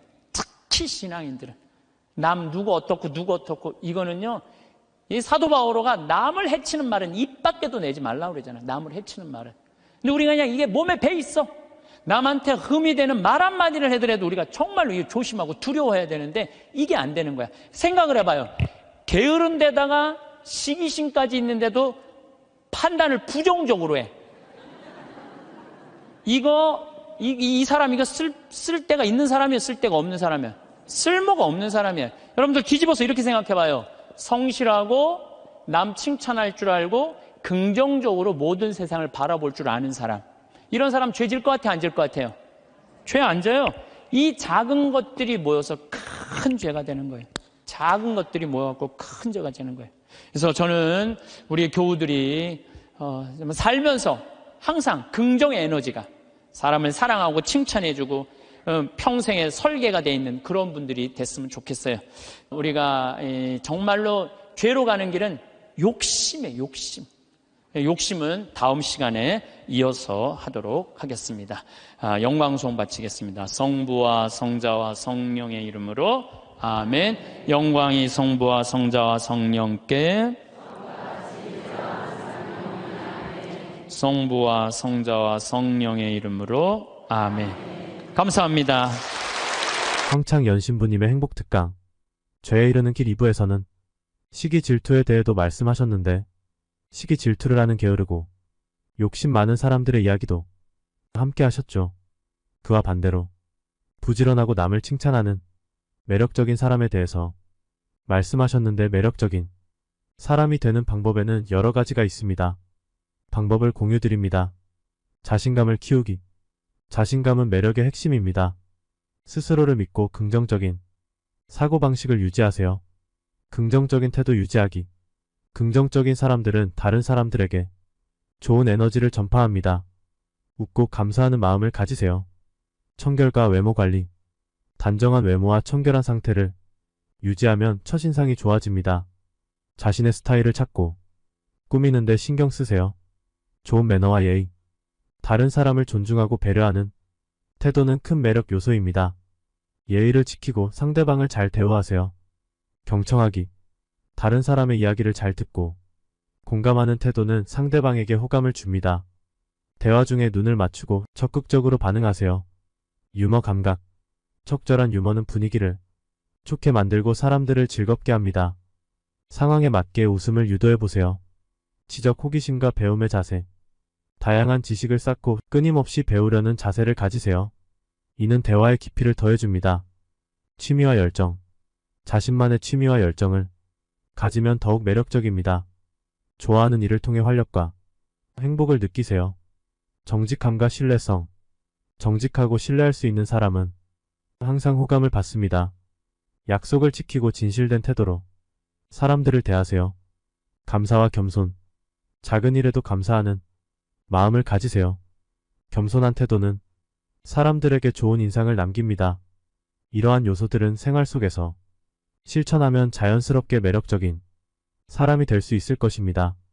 중요한 것은 꾸준한 노력과 진정성입니다. 오늘도 건강과 평온이 함께. 감사합니다.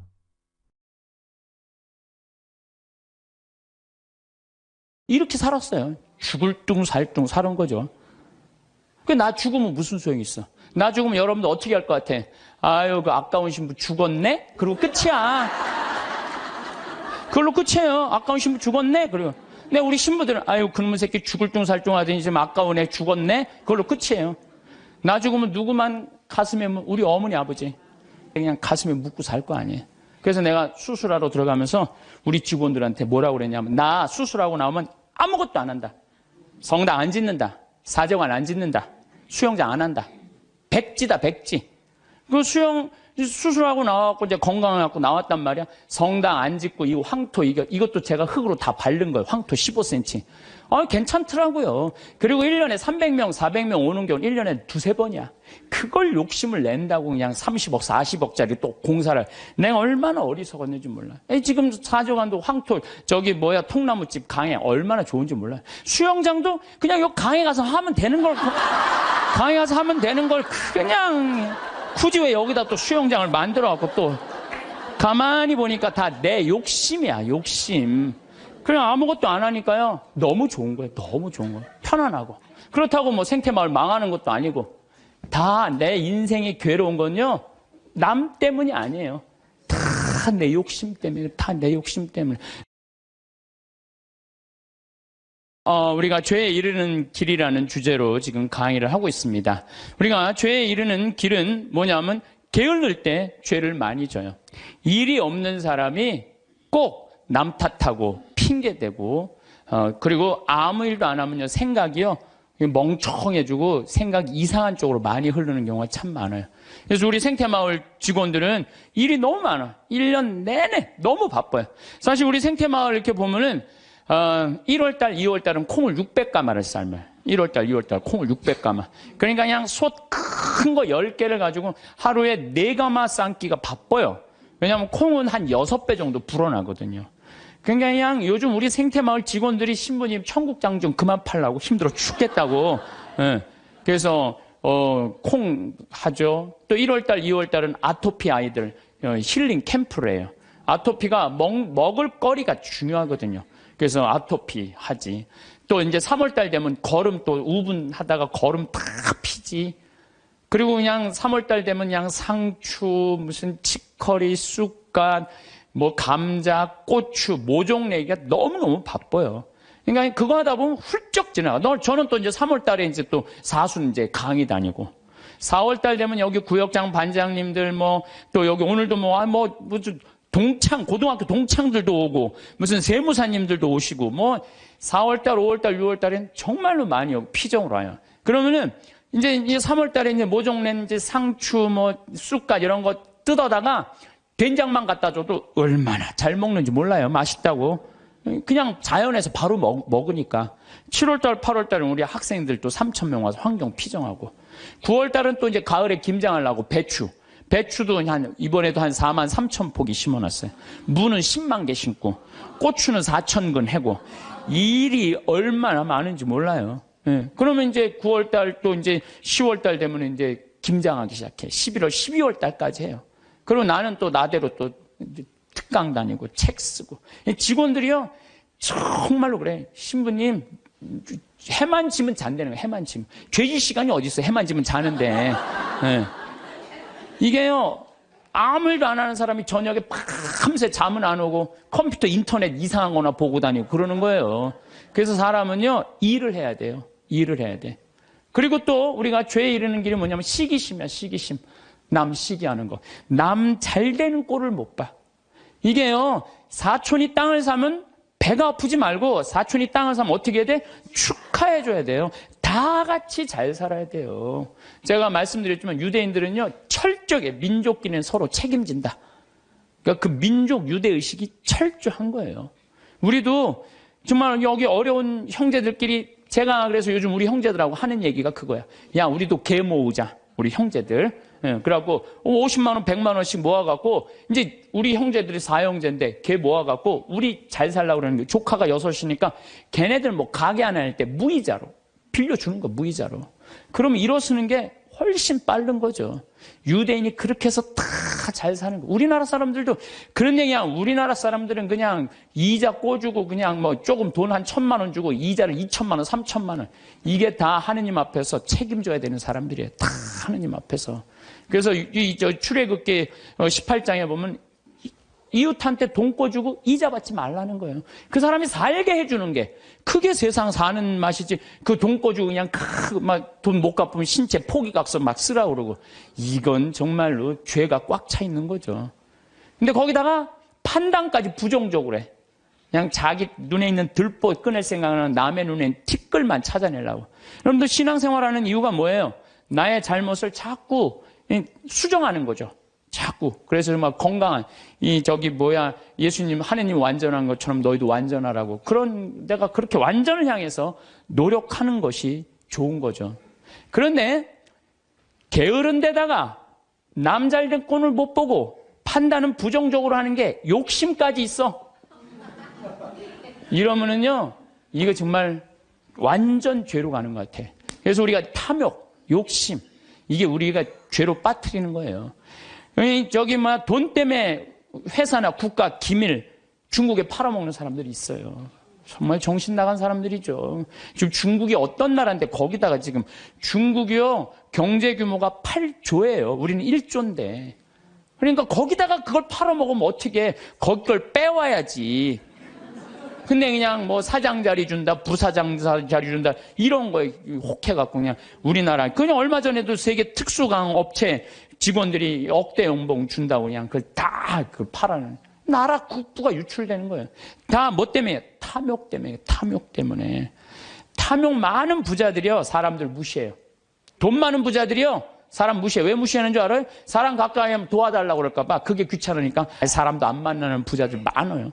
그냥 자기만 그냥 그 돈 그냥 쥐고 쓰지도 않고. 그래서 제가 늘 말씀드리지만 돈은요, 쓴 것만 내 돈이에요. 만약에 100억 있어. 근데 이 사람이 하나도 안 쓰고 죽었어. 그럼 그 사람 거지예요, 거지. 그렇지 않아요? 100억을 그대로 아까워갖고 한 푼도 안 쓰고 죽었어. 그게 무슨 100억 재산가예요. 근데 내가 한 5억, 10억 있어. 근데 그거 어려운 사람도 도와주고 맛있는 것도 먹고 나라 경제 돌아가라고 소비도 좀 하고. 이거는요, 그 사람은 정말 알찬 부자예요. 근데 한 푼도 안 누고 그냥 싸두는 재미로만 갖고 있는다. 그 사람들은 탐욕 속에 사는 사람들, 나누지 않는 사람들. 우리가 죄 짓는 이유가 뭐냐면 다 욕심 때문에. 사랑받고 싶은 욕심, 돈 더 벌고 싶은 욕심, 출세하고 싶은 욕심, 자식 좋은 대학 보내고 싶은 욕심 때문에 우리가 괴로운 거예요. 내 인생에 내가 언제 제일 괴로웠나? 나도 보니까 내가 욕심 필 때 제일 괴로웠더라고. 나도. 내가 이제 여기 생태마을 한 10년 동안 하니까 여기 뭐 여러분들처럼 이렇게 많이 오는 거예요. 근데 많이 오는데 보통 우리가 여기 수용할 수 있는 인원이 200명. 근데 막 300명, 400명씩 막 온다고 그러는 거예요. 그러니까 3년 전, 4년 전에 이제 여기 거의 진짜 한 100억을 들여서 정말 꾸며놨어요. 근데 한 300명, 400명 오니까 200명이 딱 맞는다는데 욕심이 생기는 내가. 이거 강당이 너무 조그만데 이거 좀 크게 해야지. 그래갖고 황토 성당 지으려고 계획을 했었어요. 설계까지 다 했어요. 사제관도 우리 부관장 신부님들이 오니까 사제관도 통나무집 좋은 데 있는데 황토 사제관을 짓는다고 설계도 다 해놨어요. 수영장도 저 마당에다 수영장도 해놔갖고 오는 분들이 수영도 또 내가 욕심을 피는 거죠. 근데 떨커덕 4년 전에 그런 계획을 했는데 떨커덕 내가 위암이 딱 걸린 거예요. 위암이 걸려 수술하러 들어가려고 이렇게 생각을 해보니까 내가 만약에 죽는다면 성당이 뭐가 필요해? 황토 성당에. 사제관이 뭐가 필요해? 나 죽으면 내 후임자만 좋지. 응. 그렇지 않아요? 예. 수영장이 뭐가 필요해?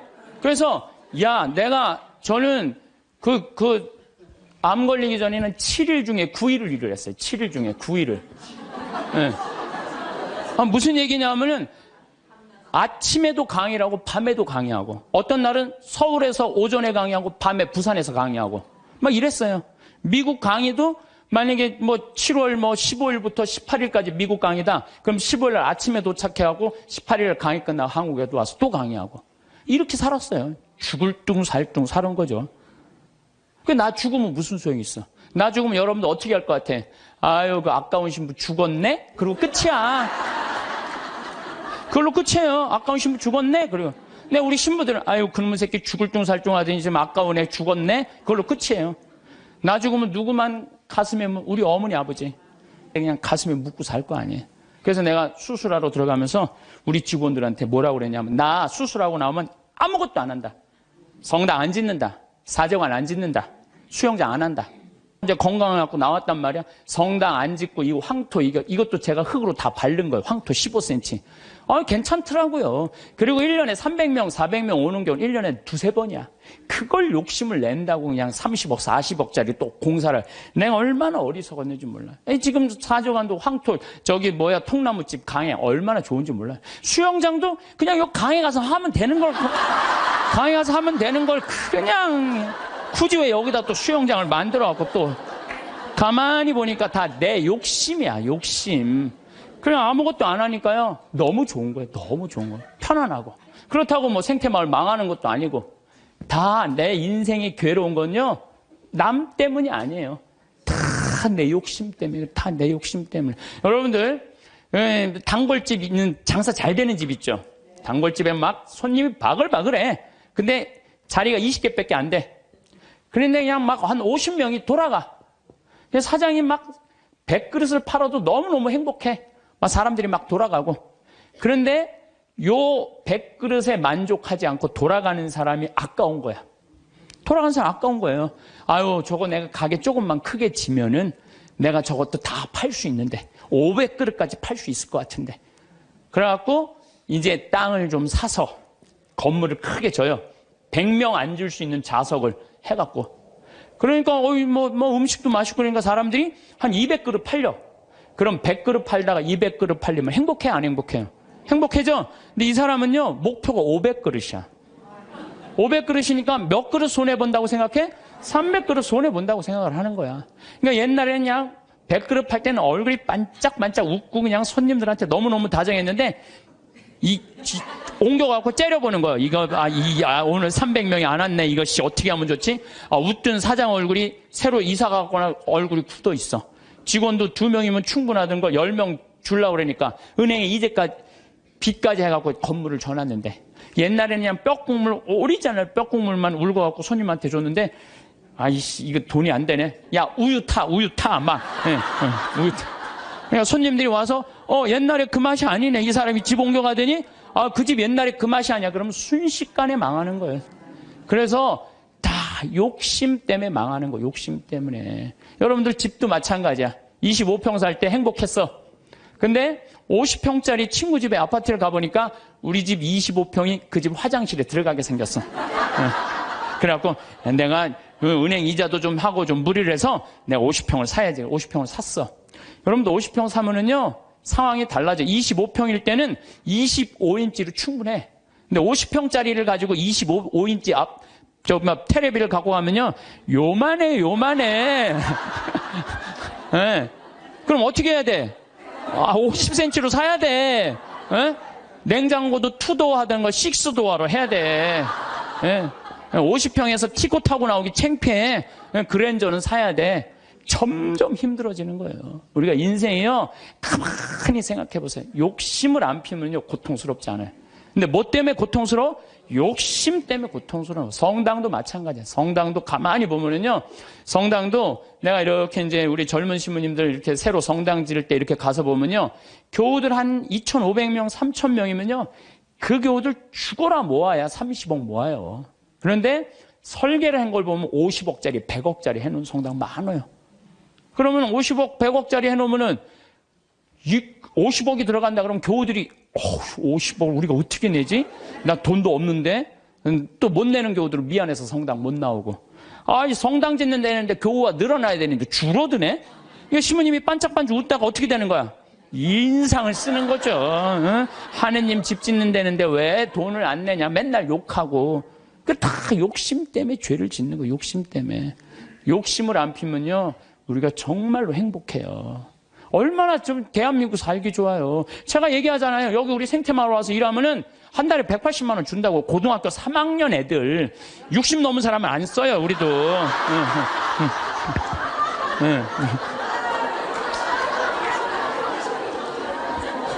아니 그랬더니 많은 분들 신부님 노인들한테 강의하면서 살으라면서 왜 60? 우리는요, 우리 직원 23명이 다 60이 다 넘어서. 그래서 우리도 세대 교체가 필요해. 그래서 지금 최고 나이 많은 직원이 70에 70. 근데 우리는 안 내보내요. 74인가? 최고 나이 많은 직원. 우리는 안 내보내요. 일을 할 수 있을 때까지 우리는 안 내보내는 게 내 기본 목적이에요. 근데 젊은 애들 이제 들어와야 된다. 그래서 고등학교 3학년 애들 180만 원 준다니까, 3달. 실습 3달. 그걸 주나면, 그러면 한 달에 200만 원 먹여주고 재워주고. 얼마나 좋아요. 그런데 여기를 안 오는 거예요. 여기를. 왜? 내 자식만은 연봉 3천, 4천만 원 되는데 보내고 싶다는 거예요. 여러분들, 미국 사람들이요, 얼마 버는 사람이 제일 행복한 줄 알아요? 4만 달러 버는 사람들이 제일 행복하대요. 연봉. 그래서 4만 달러면 얼마냐면 우리나라 4천만 원, 4천만 원. 4천만 원이면요, 우리나라에서 300만 원 정도 버는 사람이요, 미국에서 제일 행복하대요. 근데 우리나라 사람은 어떤 줄 알아요? 500만 원을 한 달에 벌어도 자기네들은 저소득자라고 생각을 하는 거예요. 500만 원을 벌어도. 대한민국 사람들이 지금 얼마나 욕심이 많은지 몰라요. 욕심. 진짜 욕심. 한 달에 300만 원만 벌으면 먹고 살만해요. 막말로. 그렇지 않아요? 한 달에 300만 원 먹고 살만하지 않아요? 뭐가 문제? 애 학원만 안 보내면은 충분하지. 근데 그냥 애 학원 보내야 되고 좋은 대학 보내야 되고 이렇게 무리를 하니까 힘든 거지, 그러지 않으면요 충분히 행복하다는 거예요. 그러니까 자식들한테 욕심도 우리가 참, 우리나라 사람들 욕심이 많은 거. 이거 어떤 그 명왕성이라는 영화 찍은 감독 얘기 아니에요. 전교 2등 하는 여자아이가 있었대요. 전교 2등. 전교 2등이면 공부 정말로 잘하는 거예요. 나는 전교 610명 중에 597등 했어. 597등. 응. 전교 2등이 뭐야? 난 전교 100등 안에만 들어도 원도 한도 없겠어. 근데 2등 하는 애한테 엄마가 맨날 그러는 거야. 조금만 더 하면 잘할 수 있을 텐데 왜 1등을 못 해오냐 이거야. 얘는 근데 죽을 만큼 해도 그 1등을 못 따라가는 거야. 죽을 만큼 해도 1등을 못 따라. 얘는 얼마나 힘들겠어. 근데 한번 1등 하는 애가 뭐 몸이 아팠는지 어땠는지 시험을 잘못 봐갖고 얘가 전교 1등을 한 거야. 그래갖고 엄마한테 1등 딱 성적표를 주고 딱 네 말하고 죽었어요. 이제 됐지. 엄마 욕심 채웠으니까 이제 됐지 하고 아파트에서 때려서 죽은 거예요. 이렇게 지금 우리가 자녀들을, 우리들 욕심 때문에 수도 없는 아이들이 죽어나가고 있어. 영원히. 수도 없는. 아니 머리가 안 돌아가는 애한테 공부하라 그러면 돼요. 머리가 안 돌아가는 애한테 뭐라 이래라 그래야지. 공부하라 그러면 돼요. 그래서 제가 항상 하는 얘기가 그 얘기예요. 포크레인 가르치라 이거. 포크레인, 트랙터, 용접 기술이요 정말 좋은 거예요. 그런 것들이 시간 가는지 몰라요. 일 열심히 하고 그러면 사는 게 재밌거든요. 욕심 때문에 우리가 고통을 겪는 경우가 너무 많아. 여기 계신 여러분들, 혹시 빚 있는 분들 걱정하지 말아라. 빚도 갚다 못 갚으면 죽으면 되지 뭐 걱정이야. 그걸 뭐 걱정하고 그래. 갚다 못 갚으면 죽으면 되지. 내가 자살하라는 게 아니에요. 여러분들 지금 빚 걱정한다고 갚아져요? 갚아지는 게 아니잖아요. 근데 그냥 빚에 눌려서 사는 기쁨이 하나도 없어. 근데 미국 사람들은요 30살에 은행에다 대출해갖고 집을 사요. 평생 갚아요. 평생. 그러니까 빚 갚는 건 갚는 거고 사는 건 사는 거야. 여러분들 아파트를 샀어. 그러면은 10년 갚을 거 20년에 갚으면 되잖아. 나눠서 갚으면 되잖아. 그참 아무것도 안 쓰고 죽을 둥살둥 10년 갚았어. 그래갖고 이제 좀 숨통 좀 쉬려고 그러는데 30평짜리 아파트에서 이제 했는데 갑자기 50평짜리 아파트를 또 사고 싶은 거야.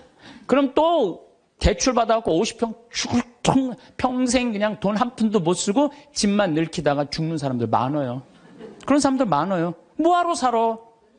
조금 빚을 천천히 갚고 때가 되면 갚아지는 거니까. 그 뭐 여행도 다니고 먹고 싶은 것도 먹고 그러고 살아야지 사는 게 즐거운 거 아니에요. 그러니까 너무 안달하면서 살지 말라는 거예요. 너무 욕심 피다가 한 푼도 못 쓰고 죽는 사람들 많아요. 여러분들 요즘 동양증권 뭐 또 사고 났죠? 내가 부산저축은행 때도 강의 때 얘기했어요. 나라 경제가 3%면은 우리나라 경제 성장률이 3%예요. 그러면은 이자 3% 이상 주는 은행은 없어요. 나라 경제 성장률이 7%면은 이자 7% 줄 수 있어요. 근데 우리나라는 지금 10년 이상 지금 3%에서 왔다 갔다 해요. 그러면 어떤 은행에다가 넣어도 3% 이상 주는 은행은 없어요. 만약에 이 은행이 10% 준다? 그럼 이 은행은 문제가 있는 은행이에요. 근데 동양증권이 10% 준다고 그런 거예요. 10%. 그러니까 내가 평생 3억을 모아뒀어. 3억을 모아뒀는데 3% 주면은 얼마야? 한 달에 많이 받아 100만 원 받는 거예요. 근데 10%면은 3억이면 얼마냐면은 그래도 한 달에 거의 한 300만 원 받는 거야. 그러니까 이 100만 원하고 300만 원하고 어떨 것 같아요? 여러분들 어느 걸 선택할 것 같아요? 300만 원 선택할 거 아니야. 그래서 동양증권에 맡기는 그래 2조 원이 다 날아가는 거 아니에요. 2조 원이. 욕심 때문에 인생이 괴로운 거예요. 그럼 이분은 3억 모으느냐고 평생 먹고 싶은 거 쓰고 싶은 거 안 하고 3억을 60에 딱 모았어. 이번에 25%, 65세 이상 25%가 여기 동양증권에 돈 날린 분이 25%가 65세 이상이래요. 예. 그러니까 이분들 이제 3억을 모아갖고 어떻게 동양증권에 맡기면 한 달에 300만 원 나오니까 생활비 된다고 하고 맡긴 거야. 그러면 평생 한 푼도 못 쓰고 3억 날라가니까 남은 인생도 한 푼도 못 쓰고 죽는 거예요. 그러니까 하나도 못 쓰고 죽는 사람들이 많아요. 그래서 제가 항상 하는 얘기가 그래요. 내 신조는 뭐냐? 그 달에 번 건 그 달에 다 쓰자. 이게 내 신조. 그 달에 번 건 그 달에 다 쓰자. 이게 엉뚱하게 들릴지 모르지만요. 지난번 2008년 리먼 브라더스 미국 경제 위기 왔을 때요. 우리나라 이민자들은요. 돈 다 모아 집 샀어. 집값 다 반쪽 났어요. 근데 멕시코 애들은요. 주급을 받아요. 미국 애들은. 금요일 날 받으면 토요일 날 일요일 날 다 모여서 먹고 쓰는 거야. 그리고 또 월요일부터 죽으라고 일하고 금요일 날 또 다 먹고. 그래갖고 내가 그때 강의 갔을 때 그분들이 저 사람들이 인생 제대로 사는 거라고. 우린 평생 살면서 고생만 했지 마음 놓고 먹어본 적이 없는데 쟤네들은 토요일 날 일요일만 되면 모여가고 먹고 그냥 쟤네들은 날라갈 것도 없으니까 얼마나 속 편이야 이거예요. 날라갈 것도 없으니까. 속쓰리는 그냥 한국 사람들만 그냥 집 다 사돈 한국 사람들 속쓰리는 거예요. 그러니까 여러분들 써라. 쓰고 열심히 벌면 된다. 쓰고 물론 저축도 하긴 해야 되지만은 돈 아까워갖고 한 푼도 못 쓰는 사람들 이런 사람들 참 많아요. 그래서 우리가 좀 지혜로워야 돼. 욕심이 얼마 전에 무슨 여행사에서 200만 원을 주면 2억을 준다고 그랬는데 돈이 얼마나 많이 모이는지 모른다고 지금 경찰에서 지금 조사 들어갔잖아요. 여러분들 그게 지금 가능한 얘기예요? 200만 원을 줬는데 2억을 벌리게 해준다는 게 가능해요? 근데 그 수많은 사람들이 그 돈을 넣는 게 뭐야? 다 이놈의 욕심 때문에 죄를 짓는 거야. 욕심 때문에. 그러니까 여러분들은 누가 5% 줄 테니까 돈 맡겨. 믿지 마세요. 3%만 맡기세요. 3%만. 그래갖고 괜히 소중하게 모은 돈 하루아침에 날리지 마시고 차라리 그 날리는 대신 쓰는 게 더 나아. 먹고 돌아다니면 억울하지는 않잖아. 한 푼도 안 쓰고 그냥 그대로 날아가면요. 그때 땅을 치고 통곡하지 마시고 신부 말을 좀 들으세요.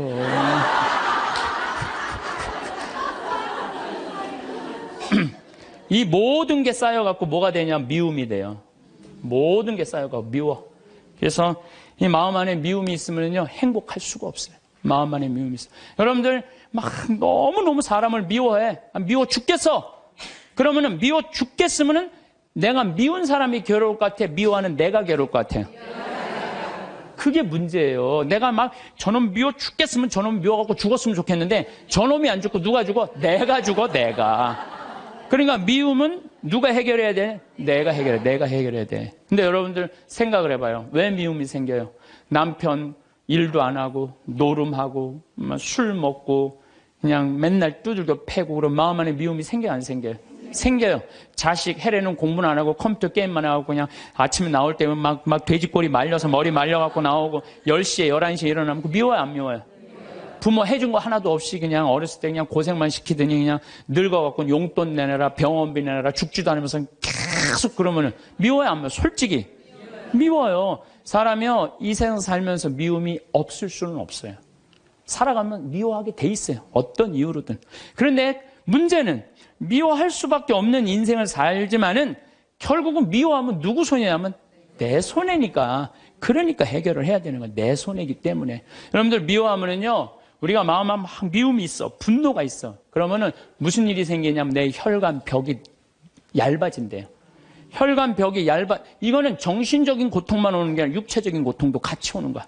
혈관 벽이 얇아지고 그 다음에 당뇨병, 심장병, 뇌출혈 이런 게 생긴다는 거야. 미움이 꽉 차 있고 분노가 꽉 차 있는 사람이. 그리고 미움이 많으면 NK세포라고 암을 죽이는 세포가 없어진대요. 그래갖고 참고 사는 사람들, 막 미움 속에서 고통스럽게 사는 사람들이 암이 많이 걸리는 거예요. 신부님은 왜 걸렸어? 난 술 먹어서 걸린 거야. 술 먹어서.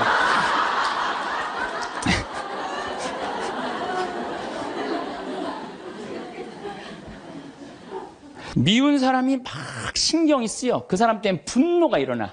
미운 사람 때문에 분노가 일어나면 인생을 잘못 살 수가 있어요. 제가 얼마 전에 운전을 하는데, 막 운전하고 하는데, 딱 차를 열었는데 모기가 한 마리 딱 들어왔어요. 차 안에서. 음내를 운전하고 하는데 모기가 계속 날아다니는 거예요. 신경이 무지하게 쓰이더라고요.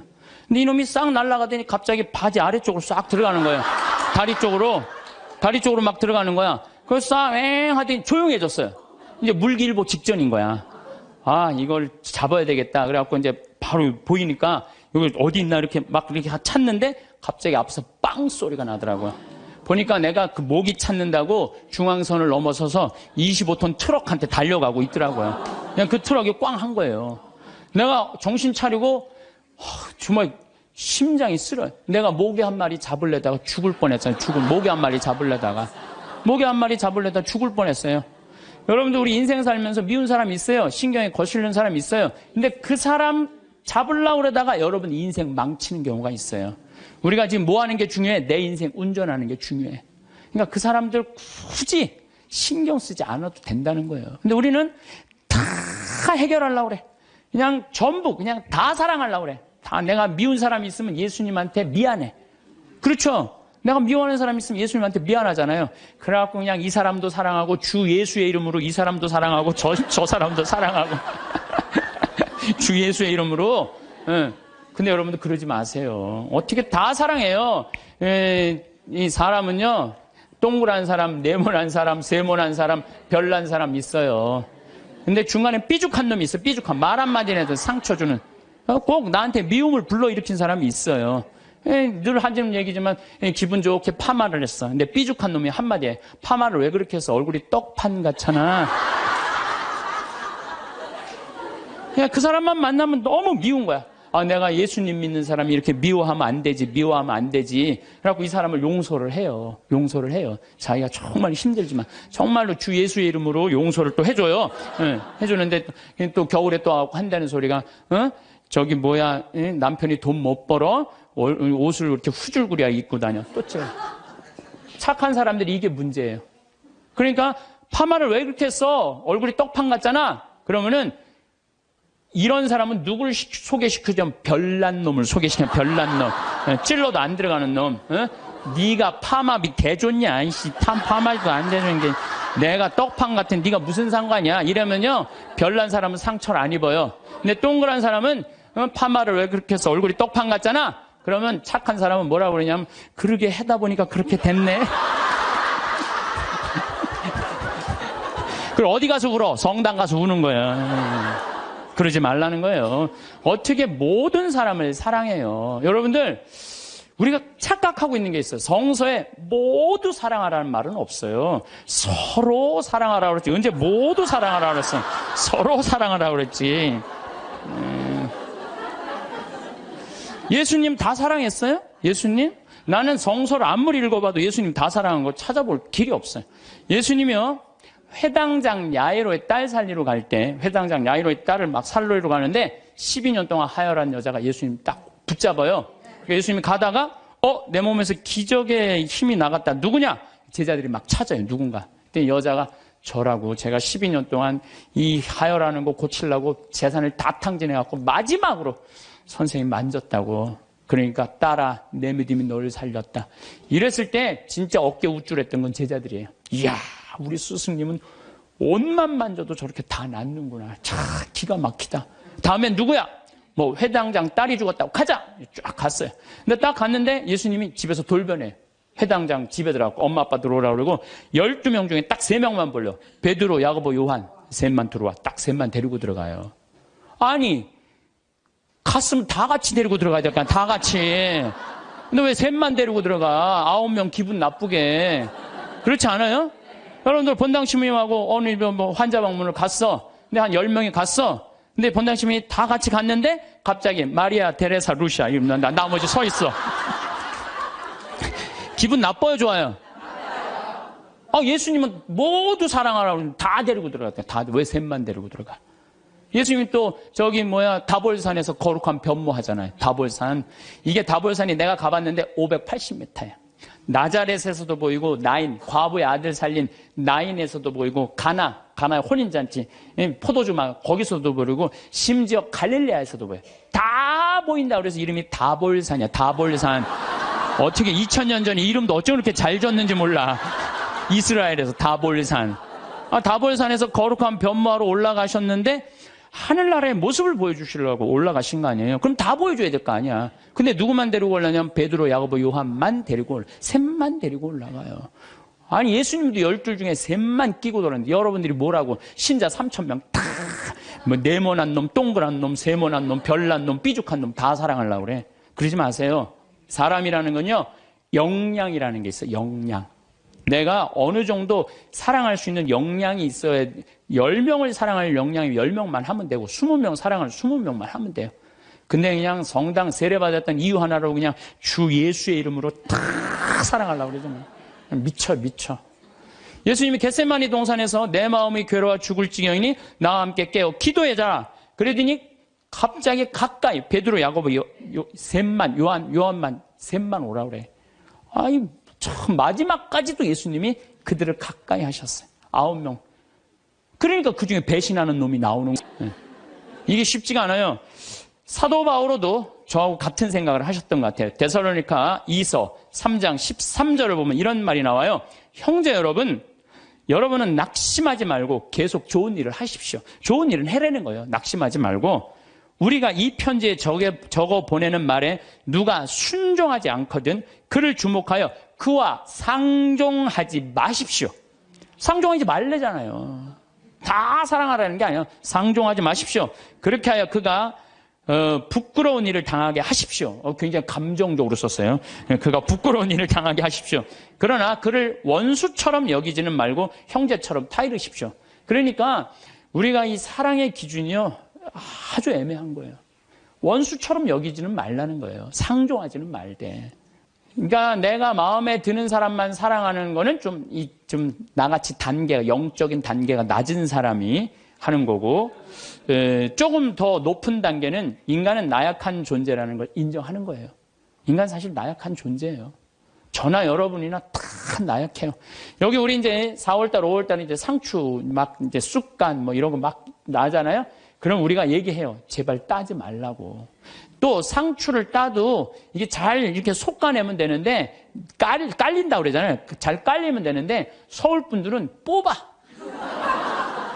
그럼 여러분들 상추가요. 자라면 1m까지 자라요. 1m까지 계속 먹을 수 있는 거예요. 상추는.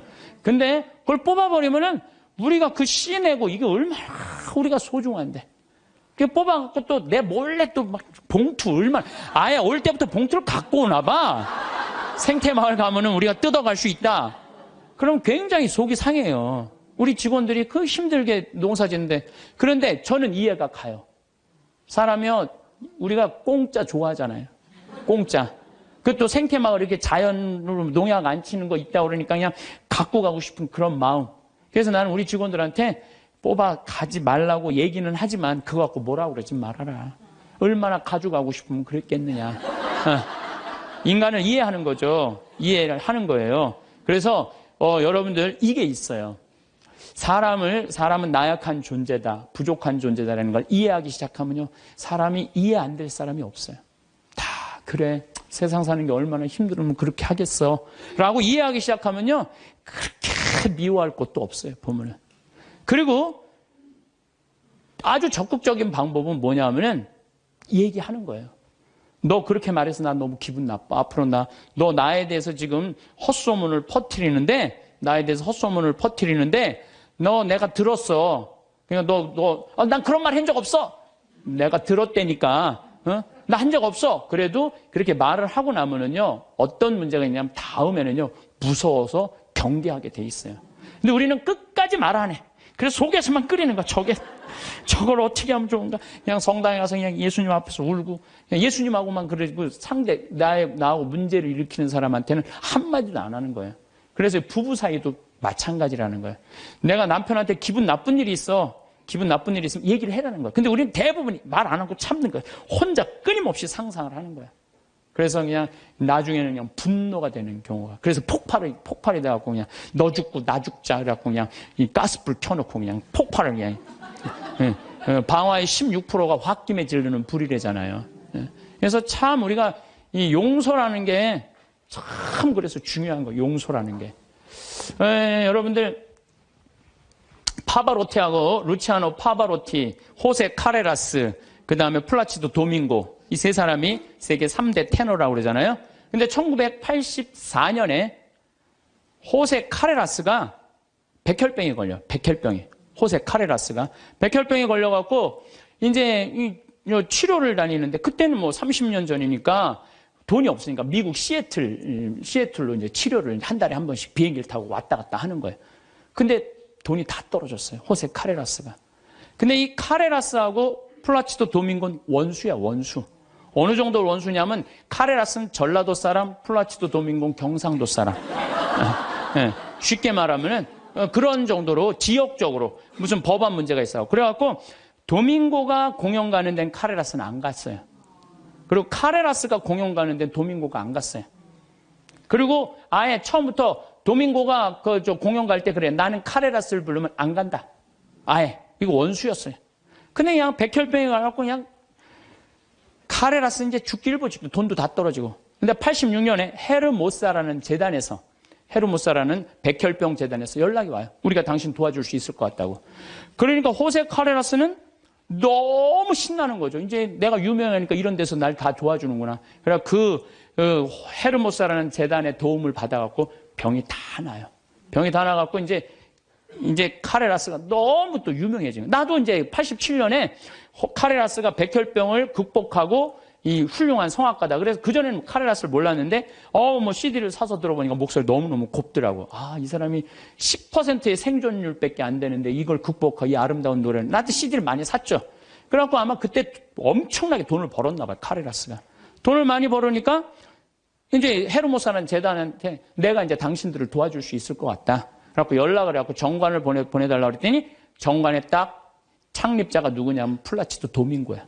원수 돈을 받아갖고 자기가 그렇게 한 거예요. 그러니까 막 길길이 뛴 거죠. 내가 이 원수 돈을 받아갖고 내가 이렇게 병을 내가 이걸 치유했더니 왜 나한테 얘기를 안 했느냐? 그랬더니 그 재단에서 무슨 소리냐. 원래 이런 재단은 없었다. 근데 당신이 병이 들었을 때 플라치도 도밍고 씨가 도와주고 싶은데 직접 도와준다면 자존심 상해서 안 받을 거 아니냐.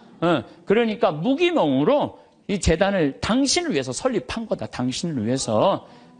그래갖고 도와준 거야. 이 카레라스가 이 얘기를 듣고요. 너무 창피했던 거죠. 그래갖고 자기가 그 미워했던 플라치도 도밍고한테 마드리드에서 도밍고가 공연할 때 올라가고 노래 중간에 거기서 무릎을 꿇어요. 무릎을 꿇고 날 용서해달라고. 내가 당신 때문에 살았는데 당신을 그렇게 미워한 나를.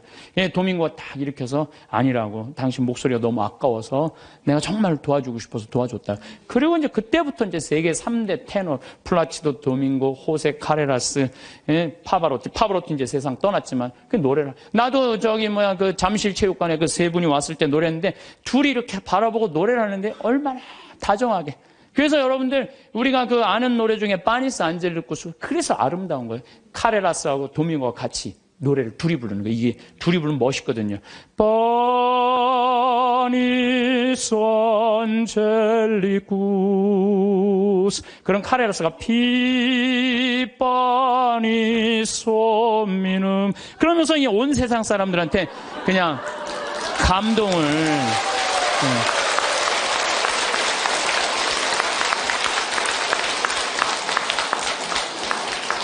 그래서 여러분들, 우리가요, 용서할 때 행복한 거예요. 용서할 때 내 마음이 자유로운 거예요. 신부님, 근데 그 사람이 내 남편이면 어떻게 해요? 그건 나도 몰라. 그 남편이면 나도 몰라. 어떻게 되는지.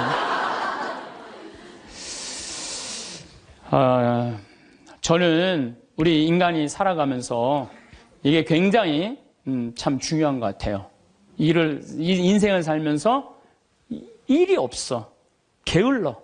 그럼 죄를 지을 수밖에 없어요. 일이 많은 사람은요, 딴 생각을 안 해. 일이 많은 사람은. 그래서 여러분들도 인생의 계획을 세우셔야 돼. 난 앞으로 5년 후에 뭘 할 거다, 10년 후에 뭘 할 거다, 20년 후에 뭘 할 거다, 30년 후에 뭘 할 거다. 그래서 일을 하는 사람은 죄를 안 져요. 그 다음에 시기, 남 칭찬해줘라. 옆에 사람들 잘 되면 얼마나 좋아요. 칭찬해주고. 사촌이 땅을 사면 축하해 줍시다. 예? 우리 다 같이 잘 살아야지. 다 같이. 예. 그러고 난 다음에 판단을 해도 부정적인 판단을 해야 돼? 긍정적인 판단을 해야 돼? 항상 좋은 쪽으로 생각을 하세요. 예수님이 그러잖아요. 심판하지 말아라. 심판은 오로지 한 분만이 할 수 있다. 하느님만이 할 수 있다. 저는 사실은 요즘 전 개인적으로 이런 생각이 많이 들어요. 막 우리 교회에 안 나오면은 구원받을 수 없다. 이러잖아요. 구원은 누구한테 유보된 거예요? 하느님한테 유보된 거예요. 구원은 누구만 결정할 수 있는 거예요? 하느님만이. 근데 우리가 저 사람 구원받는다, 이 사람 구원 못 받는다. 이거는요, 인간이요, 도를 넘어서는 거예요. 오로지 심판하실 수 있는 분은 누구 한 분이다? 하느님 한 분밖에 없다. 그러니까 우리는 우리는 예할 건 예하고 아니오할 건 아니오만 해야지, 쟤는 저 지옥 갈 거야, 쟤는 연옥 갈 거야, 저 사람은 천당 갈 거야. 그건 아무도 몰라요. 아무도 몰라요. 그래서 가끔 우리 천주교는 요즘 제가 어떤 생각이 드느냐면, 우리 천주교는 굉장히 요즘 넓어요. 그래서 교회 밖에도 구원이 있다고 그래요. 근데 난 전적으로 동의해요. 교회 밖에도 구원이 있어요. 여러분들, 우리 조상님들은 세례 받았어요, 안 받았어요? 500년 전, 1000년 전 조상님들은 세례 못 받았잖아요. 그럼 다 지옥 가 있어요? 아니죠. 그럼 천당 가 있어요? 모르죠. 모르잖아요. 그러니까 누구한테 유보시켜줘야 돼? 하느님께 유보시켜줘야 돼요. 아니, 세례를 안 받아서도 착하게 양심적으로 자연의 순리 따라 살아간 분은 하느님 뜻대로 산 사람들이라고 우리가 생각해줘야 되는 거예요. 그러니까 판단하지 말라는 거예요. 판단하지 마. 그 다음에 욕심 피지 말고. 1 더하기 1은 2예요. 근데 한 걸음 한 걸음 가지, 한 번에 10걸음 가려고 그러면은 떨어지든지 넘어지든지 까지든지 해요. 그러니까 한 걸음 한 걸음 가는 인생, 이게 겸손이에요. 겸손이에요. 저도 수없는 경험을 통해서 나도 욕심 많이 폈었죠. 돈에 대한 욕심, 일에 대한 욕심. 그 펴본 결론, 아니다. 오늘 하루가 제일 중요하다. 하루하루가. 그래서 여러분들 그렇게만 살면요, 남의 재물 탐내지 않는 사람이요, 제일 행복한 사람이에요. 내가 어제도 이런 얘기를 했어요. 굉장히 아주 요즘 뜨는 배우 엄마야. 그랬더니 어떤 사람이 와갖고, 요즘 뜨니까 돈 좀 5천만 원 내라고. 그게 남의 재물 탐내는 거예요. 그렇지 않아요? 부자들한테 가갖고, 당신 돈 좀 내놓으라고. 그게 남의 재물 탐내는 거예요. 내고 싶을 때 내는 거지. 내가 내랜다고 부자라는 이유 하나로 어디 가서 돈 내놓으라고. 그거 강도지, 강도지. 그래서 나는 우리 교우들이 3억을 도와준 거는 내고 싶은 사람들이 낸 거예요. 내가 강제로 내라고 해서 한 사람도 없어요. 딱 2명. 우리 어머니하고 형한테만 강제로 내라고 그러고. 욕심 피지 말고 마음 안에 미움이 있으면 평화가 없다. 이 얘기는 제가 다음 시간에 이어서 왜 마음에 평화가 없는지에 대한 이야기를 하도록 하겠습니다. 성부와 성자와 성령의 이름으로 아멘. 영광이 성부와 성자와 성령께 성부와 성자와 성령의 이름으로 아멘. 네, 감사합니다. 황창현 신부님의 행복 특강 죄에 이르는 길 3부에서는 시기심과 욕심으로 인해 마음이 괴롭다 하셨어요. 마음이 편해지는 명언 공유드립니다. 에크하르트 톨레. 현재의 순간에 집중하라. 지금 이 순간이 가장 중요한 시간이다. 달라이 라마. 마음의 평화는 외부, 환경이 아닌 내면에서 온다. 베네딕트 드 스피노자. 가장 깊은 고요는 마음속에서 찾을 수 있다. 라오츠. 모든 문제는 해결책을 가지고 있다. 단지 그 해결책을 찾기 위해 마음을 고요히 해야 한다. 빅토르 위고. 가장 어두운 밤도 끝나고 해는 떠오른다. 성 프란치스코. 내면의 평화가 외부의 혼란을 이긴다. 마하트마 간디. 삶의 아름다움은 조용한 마음속에서 발견된다. 테레사 수녀. 평화는 미소에서 시작된다. 톨스토이. 행복은 우리가 생각하는 것보다 가까이에 있다. 에크하르트 톨레. 마음이 고요하면 세상의 소음도 조용해진다. 명언들이 마음이 평안 도움이 되기를 바랍니다. 오늘도 평안히 함께 감사합니다.